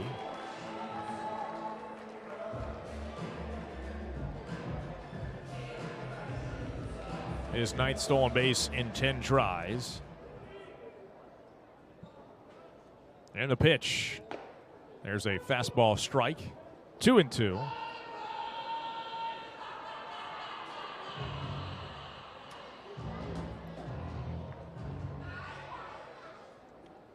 Davis kicks, deals. Ball lifted down the left field line, but slicing foul. It's going to get up onto the berm, and a fan who brought his glove makes the catch. So we'll do it again, 2-2. Davis, 6'2" right-hander and true freshman out of St. Albans School in D.C. deals inside to O'Donnell, 3-2. Ethan has walked and has also been hit by a pitch today. Otherwise, he's got a single and a sacrifice fly. He's also scored a pair of runs. Bounces this one up the first base line, but foul. Picked by Braden Foster, the new first baseman, in foul territory.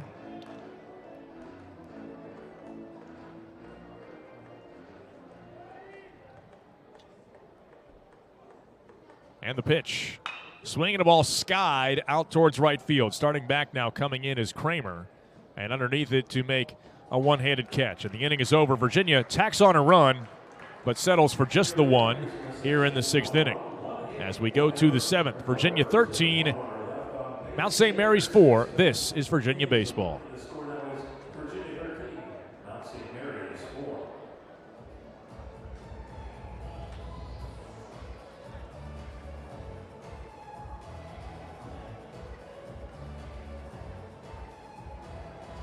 All right, let's see if you were right in guessing today's Who Am I? Let's review the facts. I have pitched in 2 NCAA regional games, most on the team. I led the Patriot League in strikeouts last season, and I struck out 10 batters versus High Point, a career high. And the player is Conley Early. Who Am I is presented by UVA Health.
New pitcher for Virginia. The first year Bradley Hodges comes on and working in the 2nd consecutive game for Virginia. He tossed a scoreless 7th inning for Virginia to finish off yesterday's 18-0 win over Richmond.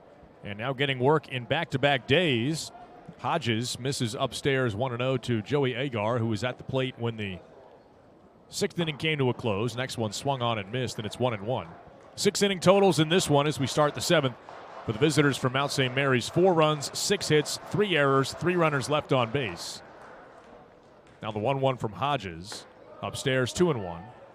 For Virginia, 13 runs, just 7 hits, 3 errors, and 7 runners left on base. Hodges on for the 11th time this season. And there is a strike call on fastball right there. 2 balls, 2 strikes. Hodges now 18 2/3 innings. No record, a ERA of 3.38. Fastball a little bit low. And the count is full at 3-2.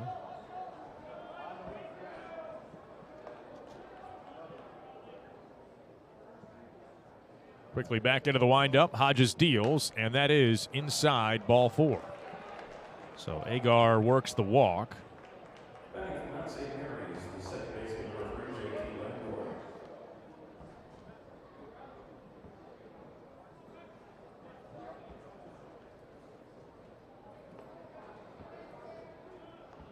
Again, pretty much wholesale substitutions last inning for Mount St. Mary's. Although, interestingly enough, 2 of the 3 guys scheduled to bat in this inning, and Landwehr and Long, the 2 guys that remained on for themselves defensively. Last half inning. Pitch upstairs, 1-0 to JT Landwehr, freshman second baseman, 0 for 2 in the ball game. Hodges deals, and a fastball strike, 1-1. More activity, a right-hander throwing in the Mount St. Mary's bullpen.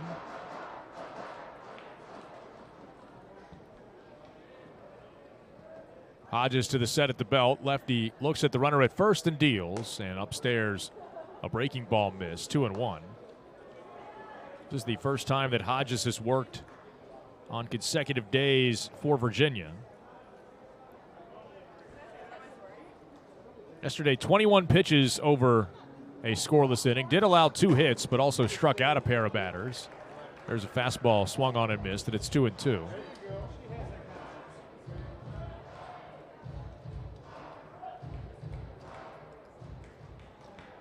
Again, Agar aboard at first after the walk. And the pitch fouled back. We'll do it again, 2-2.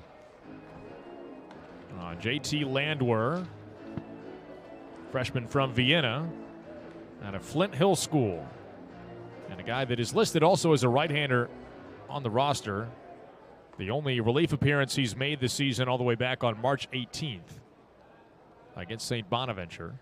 2-2, strike 3 called. Fastball right there. Landwehr is frozen, and there's one away in this 7th inning. So Hodges picks up the strikeout. And now back to the top of the order, and Tyler Long. Now, it does look like pinch hitter has stepped into the on-deck circle. Nick Fleming for Scott Seeker in the DH spot. Hodges staring down the runner at first, deals, and it's fouled off to the right side. 0-1. Virginia 13, Mount St. Mary's 4. We are in the top of the 7th inning. Shadows now covering about 2/3 of the infield. Middle infielders pinched up the middle. They are standing in the sunlight. Corner infielders in the shadows. Little squibber off the end of the bat towards first, but foul just to the right of the chalk. Picked up by Ethan Anderson, who flips it back to the mound. We'll do it again, 0-2. On Tyler Long, junior shortstop out of Annville, Pennsylvania.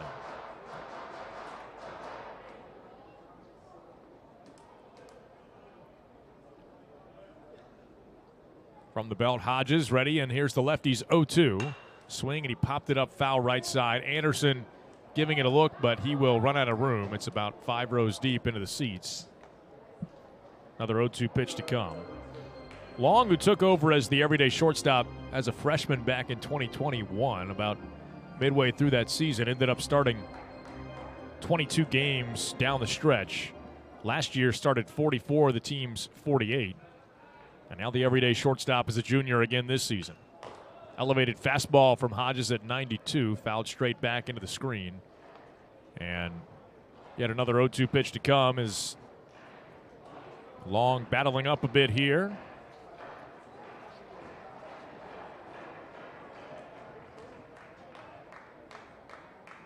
Top of the 7th at Disharoon Park, 13-4, the Virginia lead. Next one from Hodges, instead a check on the runner at first. Low throw, but scooped up cleanly by Anderson.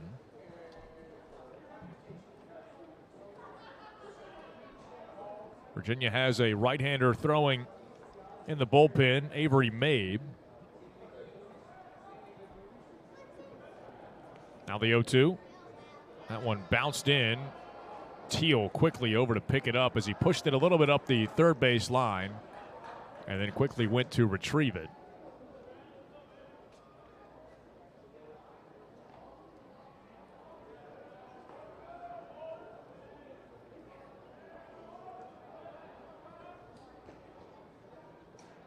One-two from Hodges. Swing and a foul tip at the plate. Teal gets a new baseball from our home plate umpire, Kevin Sweeney. And we'll have another 1-2 pitch to come. Virginia back into ACC play this weekend. The Pitt Panthers come to town for 3 games. A Pitt team that is struggling of late.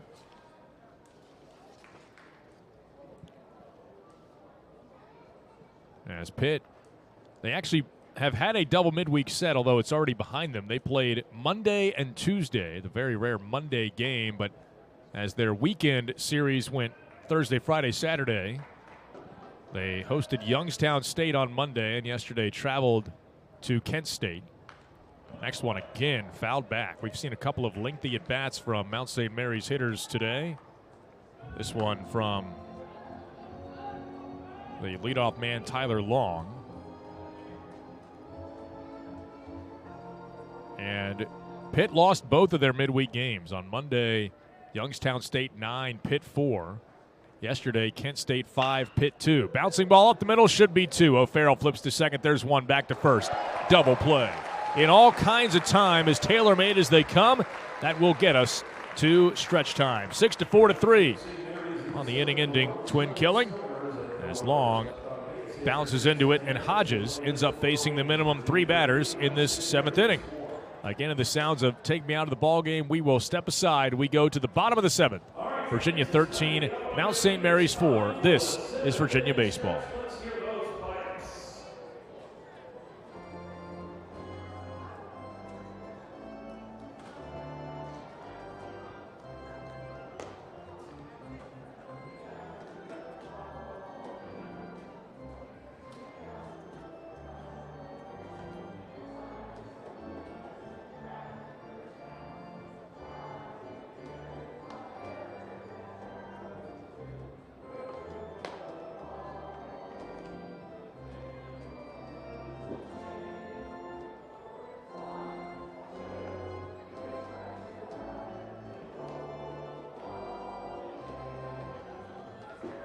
Spectacular city, now stay on your feet and make some noise if you want a free t-shirt.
As we go to the bottom of the 7th inning, now both teams emptying the benches. Justin Rubin will bat in the place of Jake Geloff and face the new pitcher, Chris Giangreco, for Mount St. Mary's. All stretched out from Davenport Field at Disharoon Park. Virginia 13, Mount St. Mary's 4. Fastball strike, and it's 0-1 to Justin Rubin.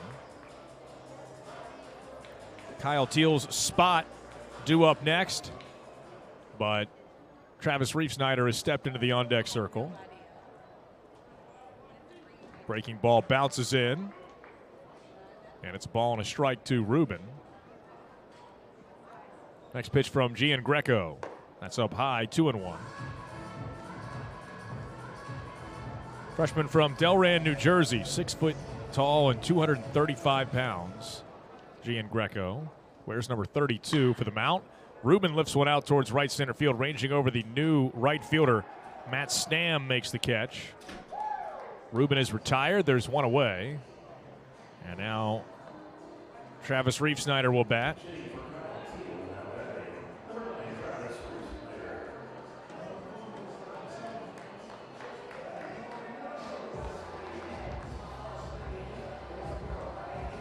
(13-4) Hoos. Virginia 13 runs on just 7 hits. Assisted in a very big way by all the free passes from the Mount. They have walked 7. They have also plunked 5. Fastball from Giangreco way outside. Limited action on the out-of-town scoreboard today. They're in the 9th inning. 11th ranked Boston College leads Dartmouth 12-9. And still to come at 7 o'clock, 10th ranked Louisville hosts Bellarmine.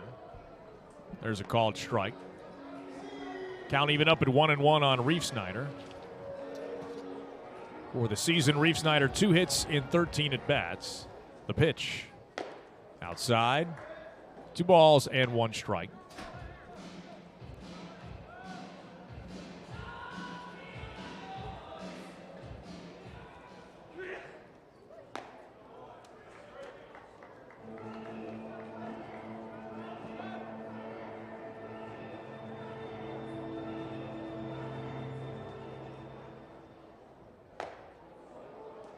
And Reef Snyder a cut and a miss at strike 2.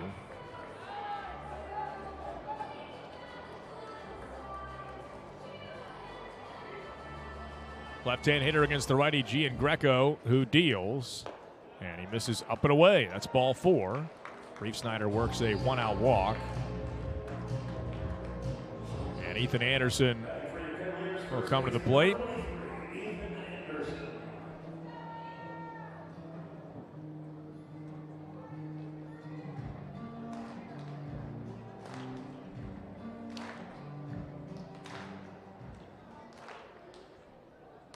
Righty deals, and the pitch outside, 1-0. Anderson switch hitter batting left. And he has been on base 3 times today without a hit. Now Gian Greco delivers. Anderson ropes it foul down towards the Mount St. Mary's bullpen area. Chris Baker has stepped into the on-deck circle for Virginia. He would bat in Anthony Stefan's place in the DH spot.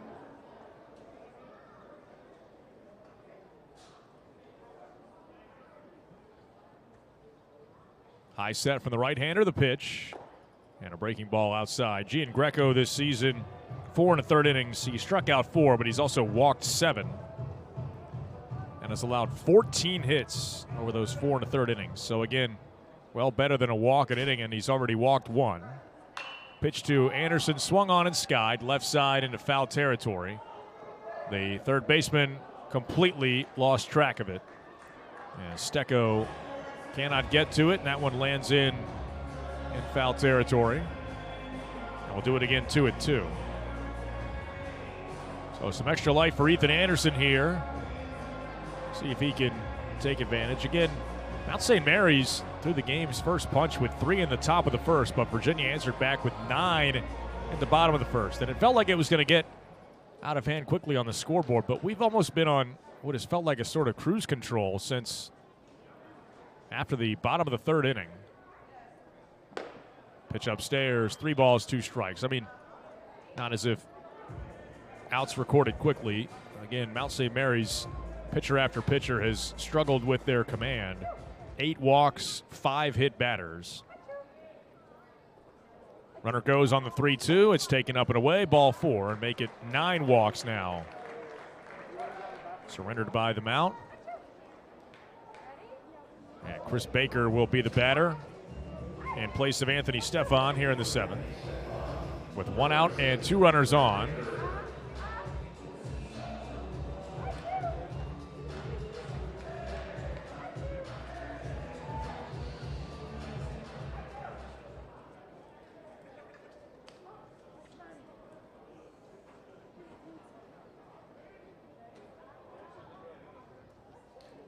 Gian Greco, a couple looks back at second, now to the plate. He misses down and in, 1 ball, no strikes.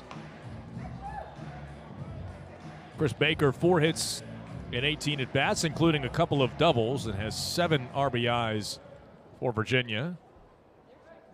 The pitch, swing and a ball driven out towards right center field. Long run for the center fielder, Braxton. He's back, turns and looks. That ball is off the wall. Baker in at second base, narrowly missed his first home run. Home from second base, Travis Reef Snyder scores. Over to third base goes Ethan Anderson. It's an RBI double for Chris Baker. Virginia 14, Mount St. Mary's 4.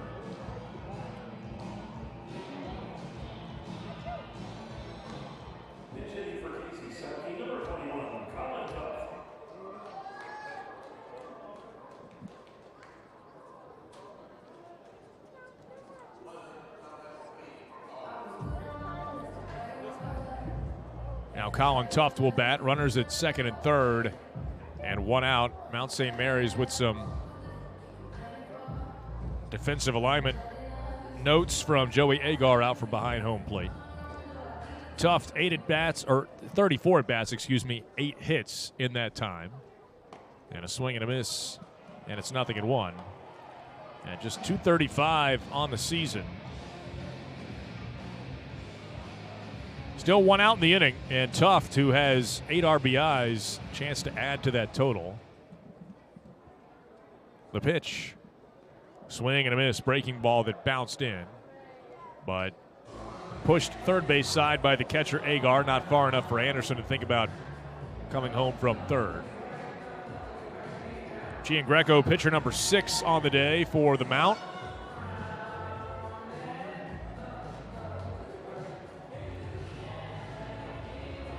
And he is ahead of Tough. No balls, 2 strikes. Baker at second. Anderson ahead of him at third. The 0-2. That is strike 3 called. Tuft watches a breaking ball drop in for strike 3. And Giangreco has his first strikeout. Now Henry Godbout for the Who's.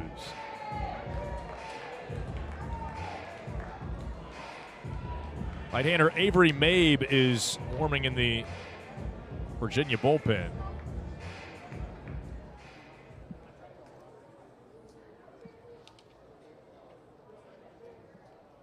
And the pitch. Outside, breaking ball missed. Mabe has not pitched in a game since April 27th of last year against George Mason. And that 17-7 win. The 1-0.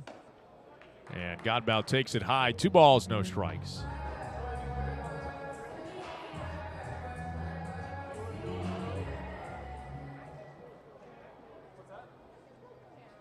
The 2-0. Godbout swings and skies it. Left center field. Converging are Braxton and McAllister.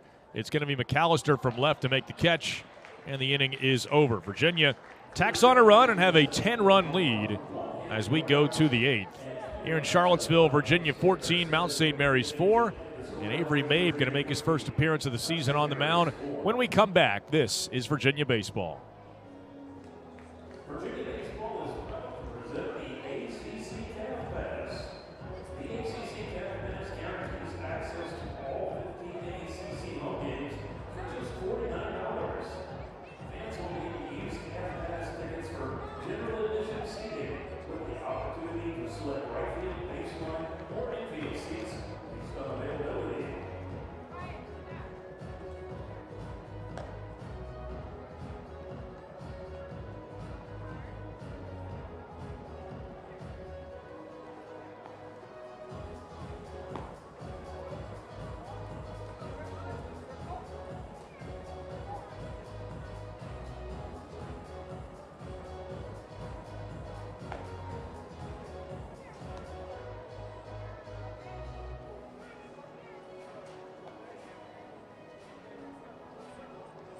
So defensive changes for your Cavaliers now catching Travis Snyder.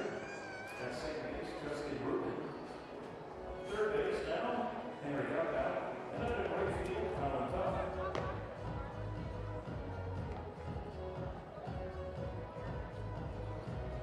And now pitching for your Cavaliers, number 27, Avery Mabe.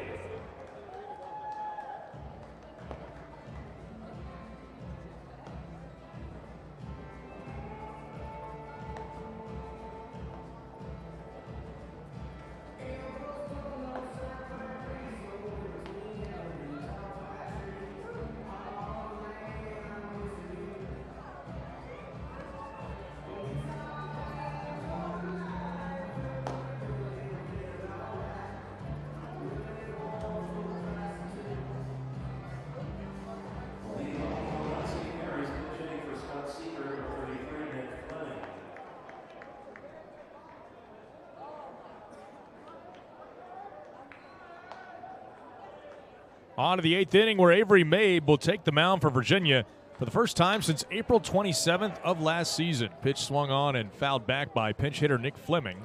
And the count 0-1. Almost a full year between appearances for Mabe. The now third-year right-hander. Mabe deals and the pitch outside, 1-1. Wytheville native out of George Wythe High School. 6'4", 215-pound righty. Wears number 27 for the Who's. 7 appearances last year for Virginia. Deals a called strike, and it's 1-2. After he did not see any action his first year in 2021. Now back into the windup. The 1-2 to Fleming. Swing and a miss. Struck him out with a fastball. And the pinch hitter retired very quickly. And Mabe has his first strikeout of the season. Last year, 6 strikeouts over 11 and a third innings. Did allow 15 hits during that time. Now Tristan McAllister will bat. The pitch. There's a called strike.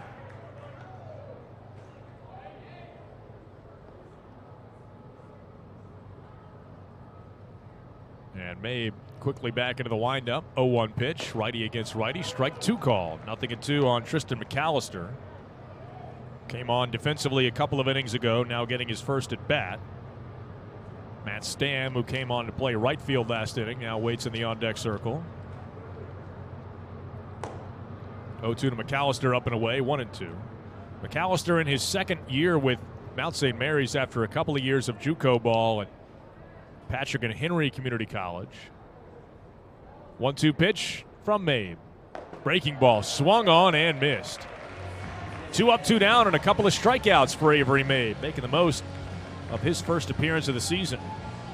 McAllister, who's been a regular in their lineup, a guy that started 19 games, so that's no slouch that he just struck out.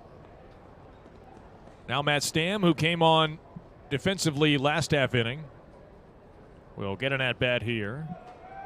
And Mabe misses off the plate away, 1-0.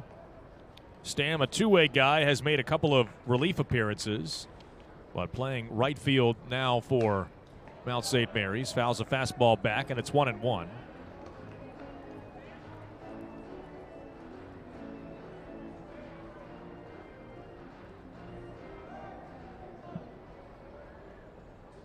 Getting his first at bat of the year here, and takes it downstairs. 2 balls, 1 strike. 2 outs, bases empty. We're in the top of the 8th in a game Virginia leads 14-4. And Avery Mabe behind in the count, 2-1, deals. Swing and a foul ball back to even it up at 2-2. Fastball came in the hands of Matt Stamm. And Mabe now looking for a 1-2-3 inning.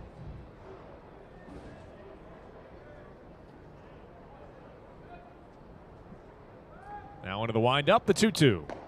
A little bit low, and it's 3-2. Again, 7 appearances last year out of the bullpen. Then went off to the Pulaski River Turtles in the Appalachian League, where he actually threw 40 in the third innings over the summer. The 3-2 is taken. Strike 3 called at the knees. And how about that from Avery Mabe? First appearance of the season. He strikes out the side in the 8th. Can't do much better than that.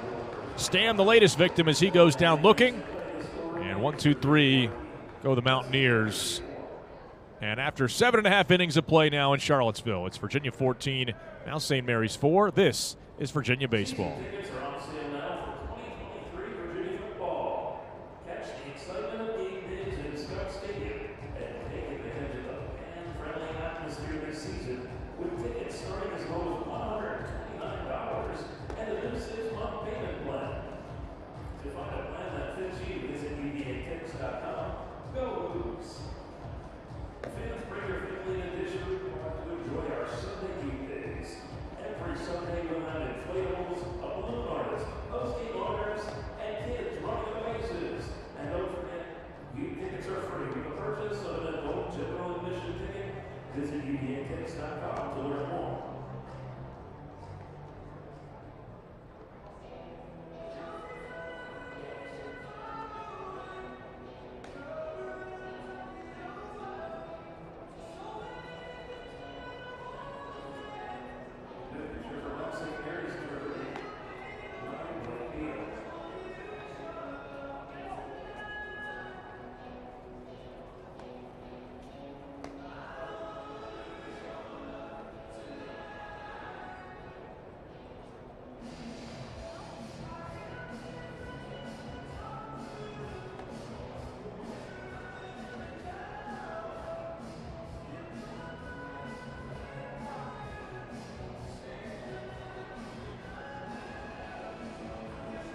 Leading off for your Cavaliers, left fielder number 34, Harrison Dillwick.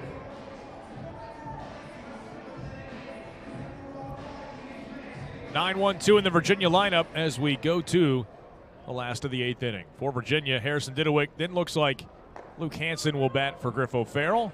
Didewick takes a called strike, and it's 0-1. And I would not be surprised if Ethan O'Donnell's spot in the lineup ends up filled by Tommy Courtney. 14-4, the Who's lead Mount St. Mary's, and the new pitcher, Blake Beal, misses outside 1-1. Beal, pitcher number 7 on the day for the Mount.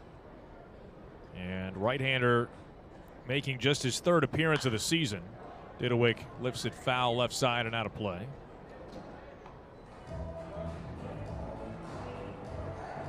Senior out of Fort Hill High School in Cumberland, Maryland.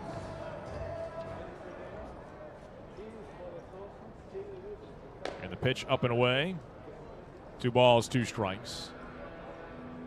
18 relief appearances last year for Mount St. Mary's, including a couple of saves, but again, very limited time, just 2 innings so far this year. Breaking ball high and outside, 3 balls, 2 strikes.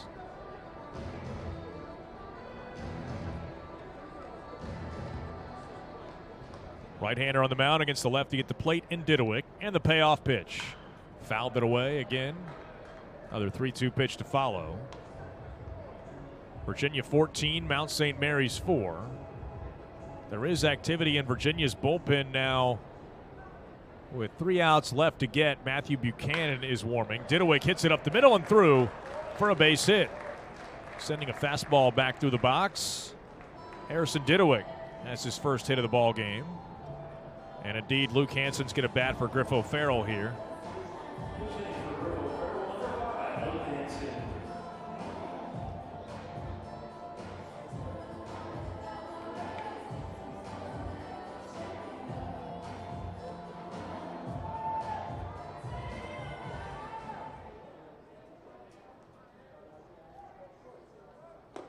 Breaking ball up high to Hansen. 1 ball, no strikes.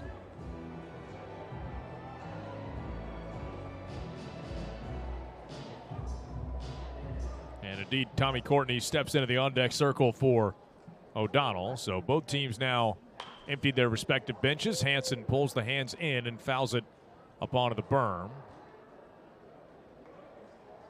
1 ball and 1 strike. Hansen, who started at second base yesterday for the Who's, went 1 for 2 with a walk and a couple of runs scored.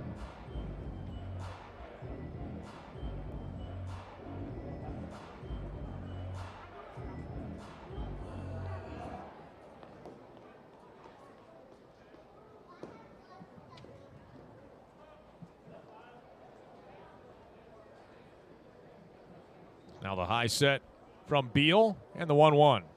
Breaking ball bounced foul. Third base side behind Coach Mack.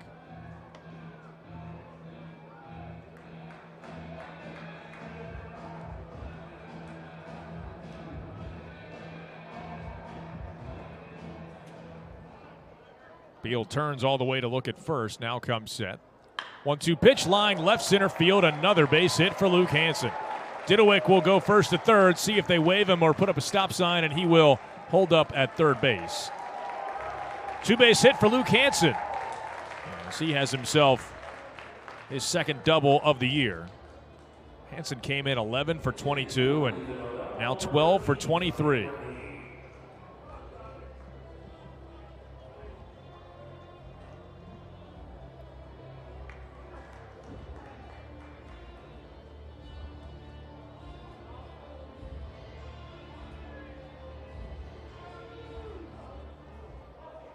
Now Tommy Courtney, and the pitch down and away, 1 ball, no strikes. Courtney is still looking for his first hit as a Who. Did pick up an RBI and a sacrifice fly in yesterday's game. A chance for another one here as he pops it up left side and out of play. Count even up at a ball and a strike to the grad transfer from Penn. As he bats with Anderson at third, or beg your pardon, with Didewick at third base. And Hansen at second base. Breaking ball skied left side. Will it be playable for the third baseman? Stecco drifting over, and he ran up into the wall, and the ball landed behind him as he simply overran it. There have been a couple of balls popped up to that third base side.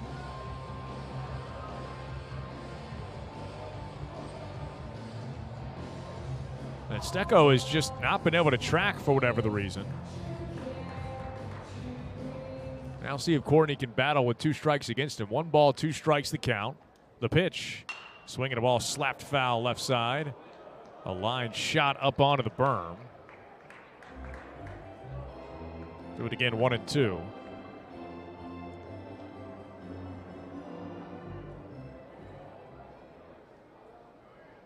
Next one bounced up towards first base. That is a fair ball. It's going to get the run home as Courtney bounces out on the 3 unassisted, but has an RBI, his second in as many days.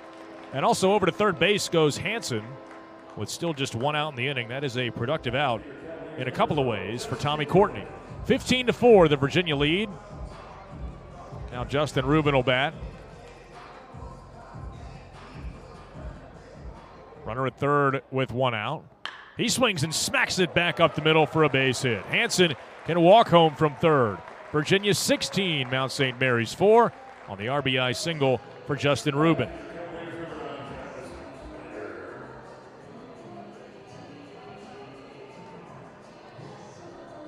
$11 hits now in the ball game for Virginia.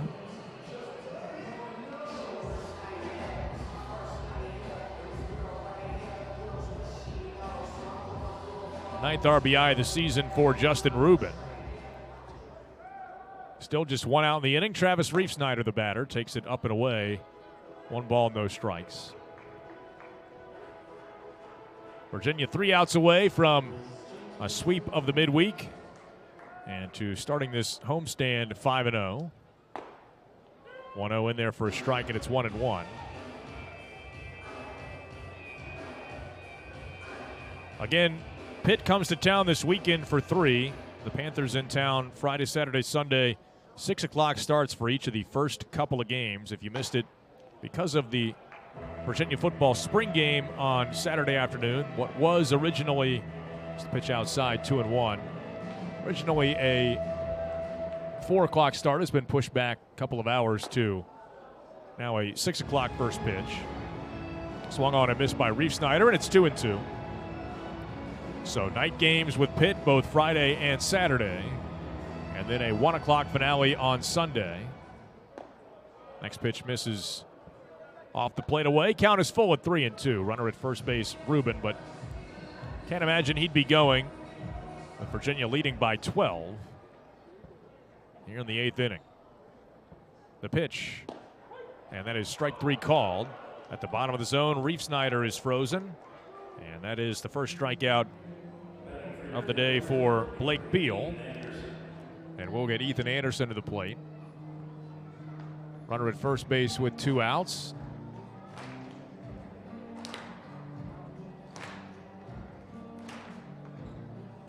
Switch hitter batting left. The pitch to him. Breaking ball high, 1-0.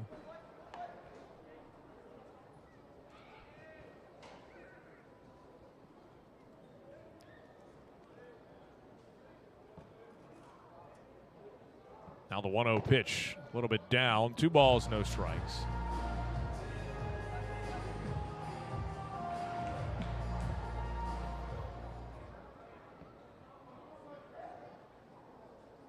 The set from Beal, the pitch, lined but foul. Matt Kirby leaning down out of the way of that screamer heading towards him. Deflects out into short right field, where the right fielder Stam goes to retrieve it. Virginia 16, Mount St. Mary's 4. We are in the last of the 8th inning. Ethan Anderson batting for the 6th time today. Takes a breaking ball strike, and it's 2-2. Virginia with a couple of runs home in this inning already. And now 11 hits in the ball game. RBIs in the inning for Tommy Courtney and Justin Rubin. Fastball bounced in, and the count is full at 3-2. And now Rubin will be off with the pitch with 2 outs in the inning. 3 balls and 2 strikes to count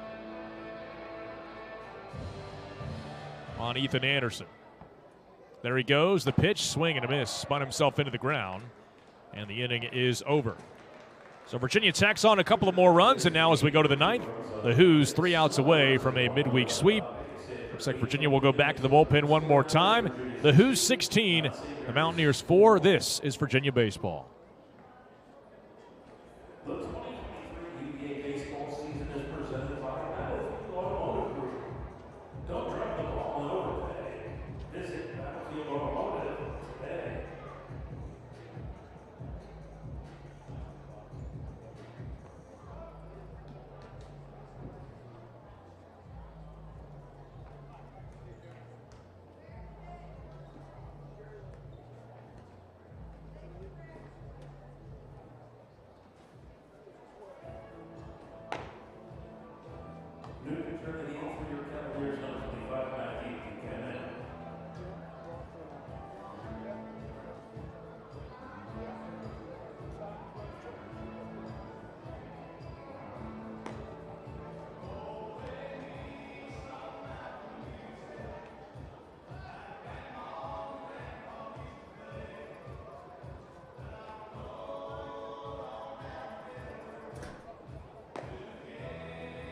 First time we have seen Matthew Buchanan since the Florida State series a few weeks back.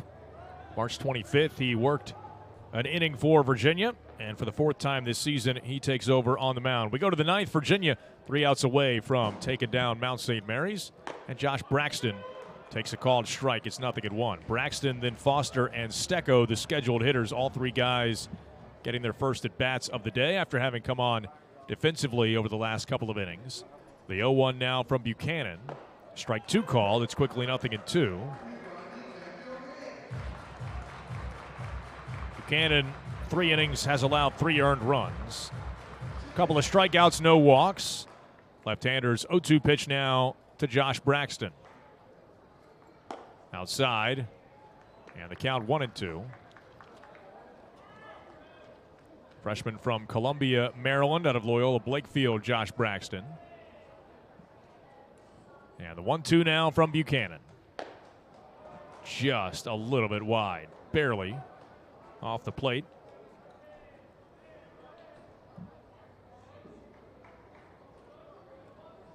Two balls, 2 strikes. And the pitch swung on and skied out towards right field, but slicing foul. It will get out of play. So we'll do it again, 2-2.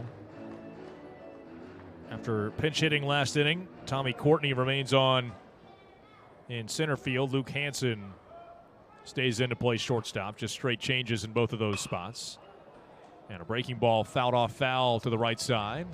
Down towards the Mount St. Mary's bullpen. Do it again, 2-2. Buchanan against Braxton, who was also a really good football player in high school, a running back for Loyola Blakefield. Buchanan deals, and again, fought off foul. Change up there from Buchanan.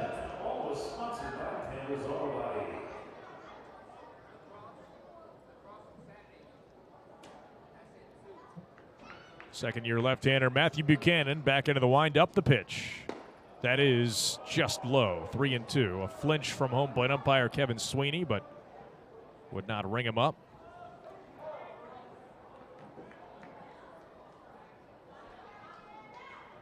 So now the count is full at 3-2. And the pitch. Swing and a miss. Got him swinging. As Braxton is down on strikes. Make it 4 consecutive strikeouts for Virginia pitching. And now Braden Foster will get his first at bat.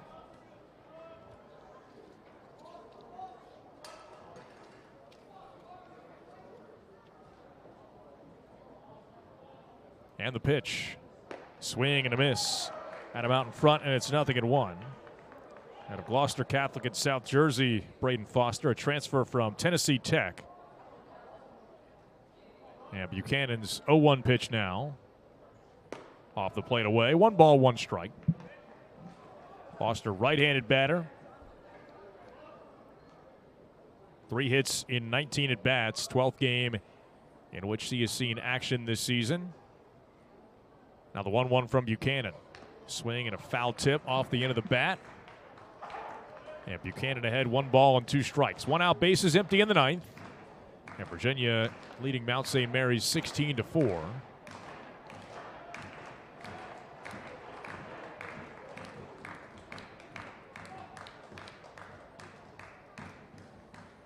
The wind from Buchanan, the pitch, swung on, lifted out towards right center field. Long run for both Courtney. And he goes into a dive, and did he catch it? Yes, he did. Tommy Courtney just covered all kinds of ground to get to that one for out number 2. Now, Courtney and Tuft both very far away from that thing off the bat, but that is some serious closing speed from Tommy Courtney from his spot in center field to get to that for out number 2. Now Ty Stecco will bat. The Who's are 1 out away. And a pitch fouled back, 0-1. Well, for the season, Coach O'Connor told me that Courtney was as good a defensive outfielder as anybody on the roster, including Ethan O'Donnell, who, as we've seen, obviously is one heck of a center fielder. But I think both the catch that Courtney made over the weekend against Miami and now as a check swing And yes, he did, says first base ump Tony Carrilli. Both that catch and now this one today, seeing some evidence of just how good of a defensive center fielder Tommy Courtney really is. Now the 0-2 pitch from Buchanan. That's downstairs. 1 ball, 2 strikes. Tried to get him to chase a breaking ball, but Stecco would not offer.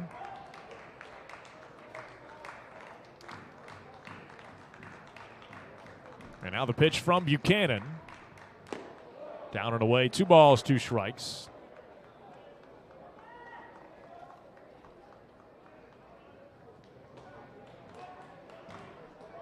Two outs, bases empty. Virginia looking to close the door on another win here in front of the home fans. The 2-2 pitch. Right there. Strike 3 called, and the Who's have win number 30 in the books.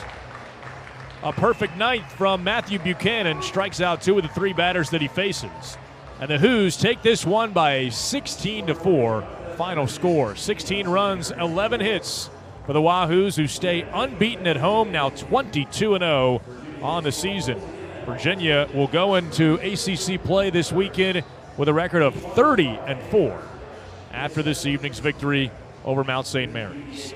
The Who's improved to 3-0 all-time against the Mount, and Virginia, again, stays unbeaten at home. With the loss, meantime, Mount St. Mary's drops under 500. They are 15-16 now and 8-6 on the road. This weekend, Virginia will host Pitt Friday at 6, Saturday at 6, and Sunday at 1. We will have those games for you not only on 1070 AM, 98.9 FM, and anywhere on WINA.com. You can also listen to the games through virginiasports.com, and, of course, every Virginia baseball game is available through the Virginia Sports app all season long, as you might be listening to right now. Winning pitcher today, Chase Hungate. For Virginia, he improves to 3-0 on the season. The loss for Mount St. Mary's goes to starter Danny Salisbury. He is 1-1. A ball game that took 2 hours and 51 minutes to be played and was done so in front of a crowd of 2,803 on this gorgeous Wednesday afternoon in Charlottesville. That'll do it for our broadcast today. Big thanks out to everyone who helped make it possible. And on behalf of everyone involved, I'm Channing Poole saying I hope you enjoyed the broadcast, and I know you enjoyed the result. One final time, our final score from Davenport Field at Disharoon Park: Virginia 16, Mount St. Mary's 4. Until next time, thanks for listening, everybody.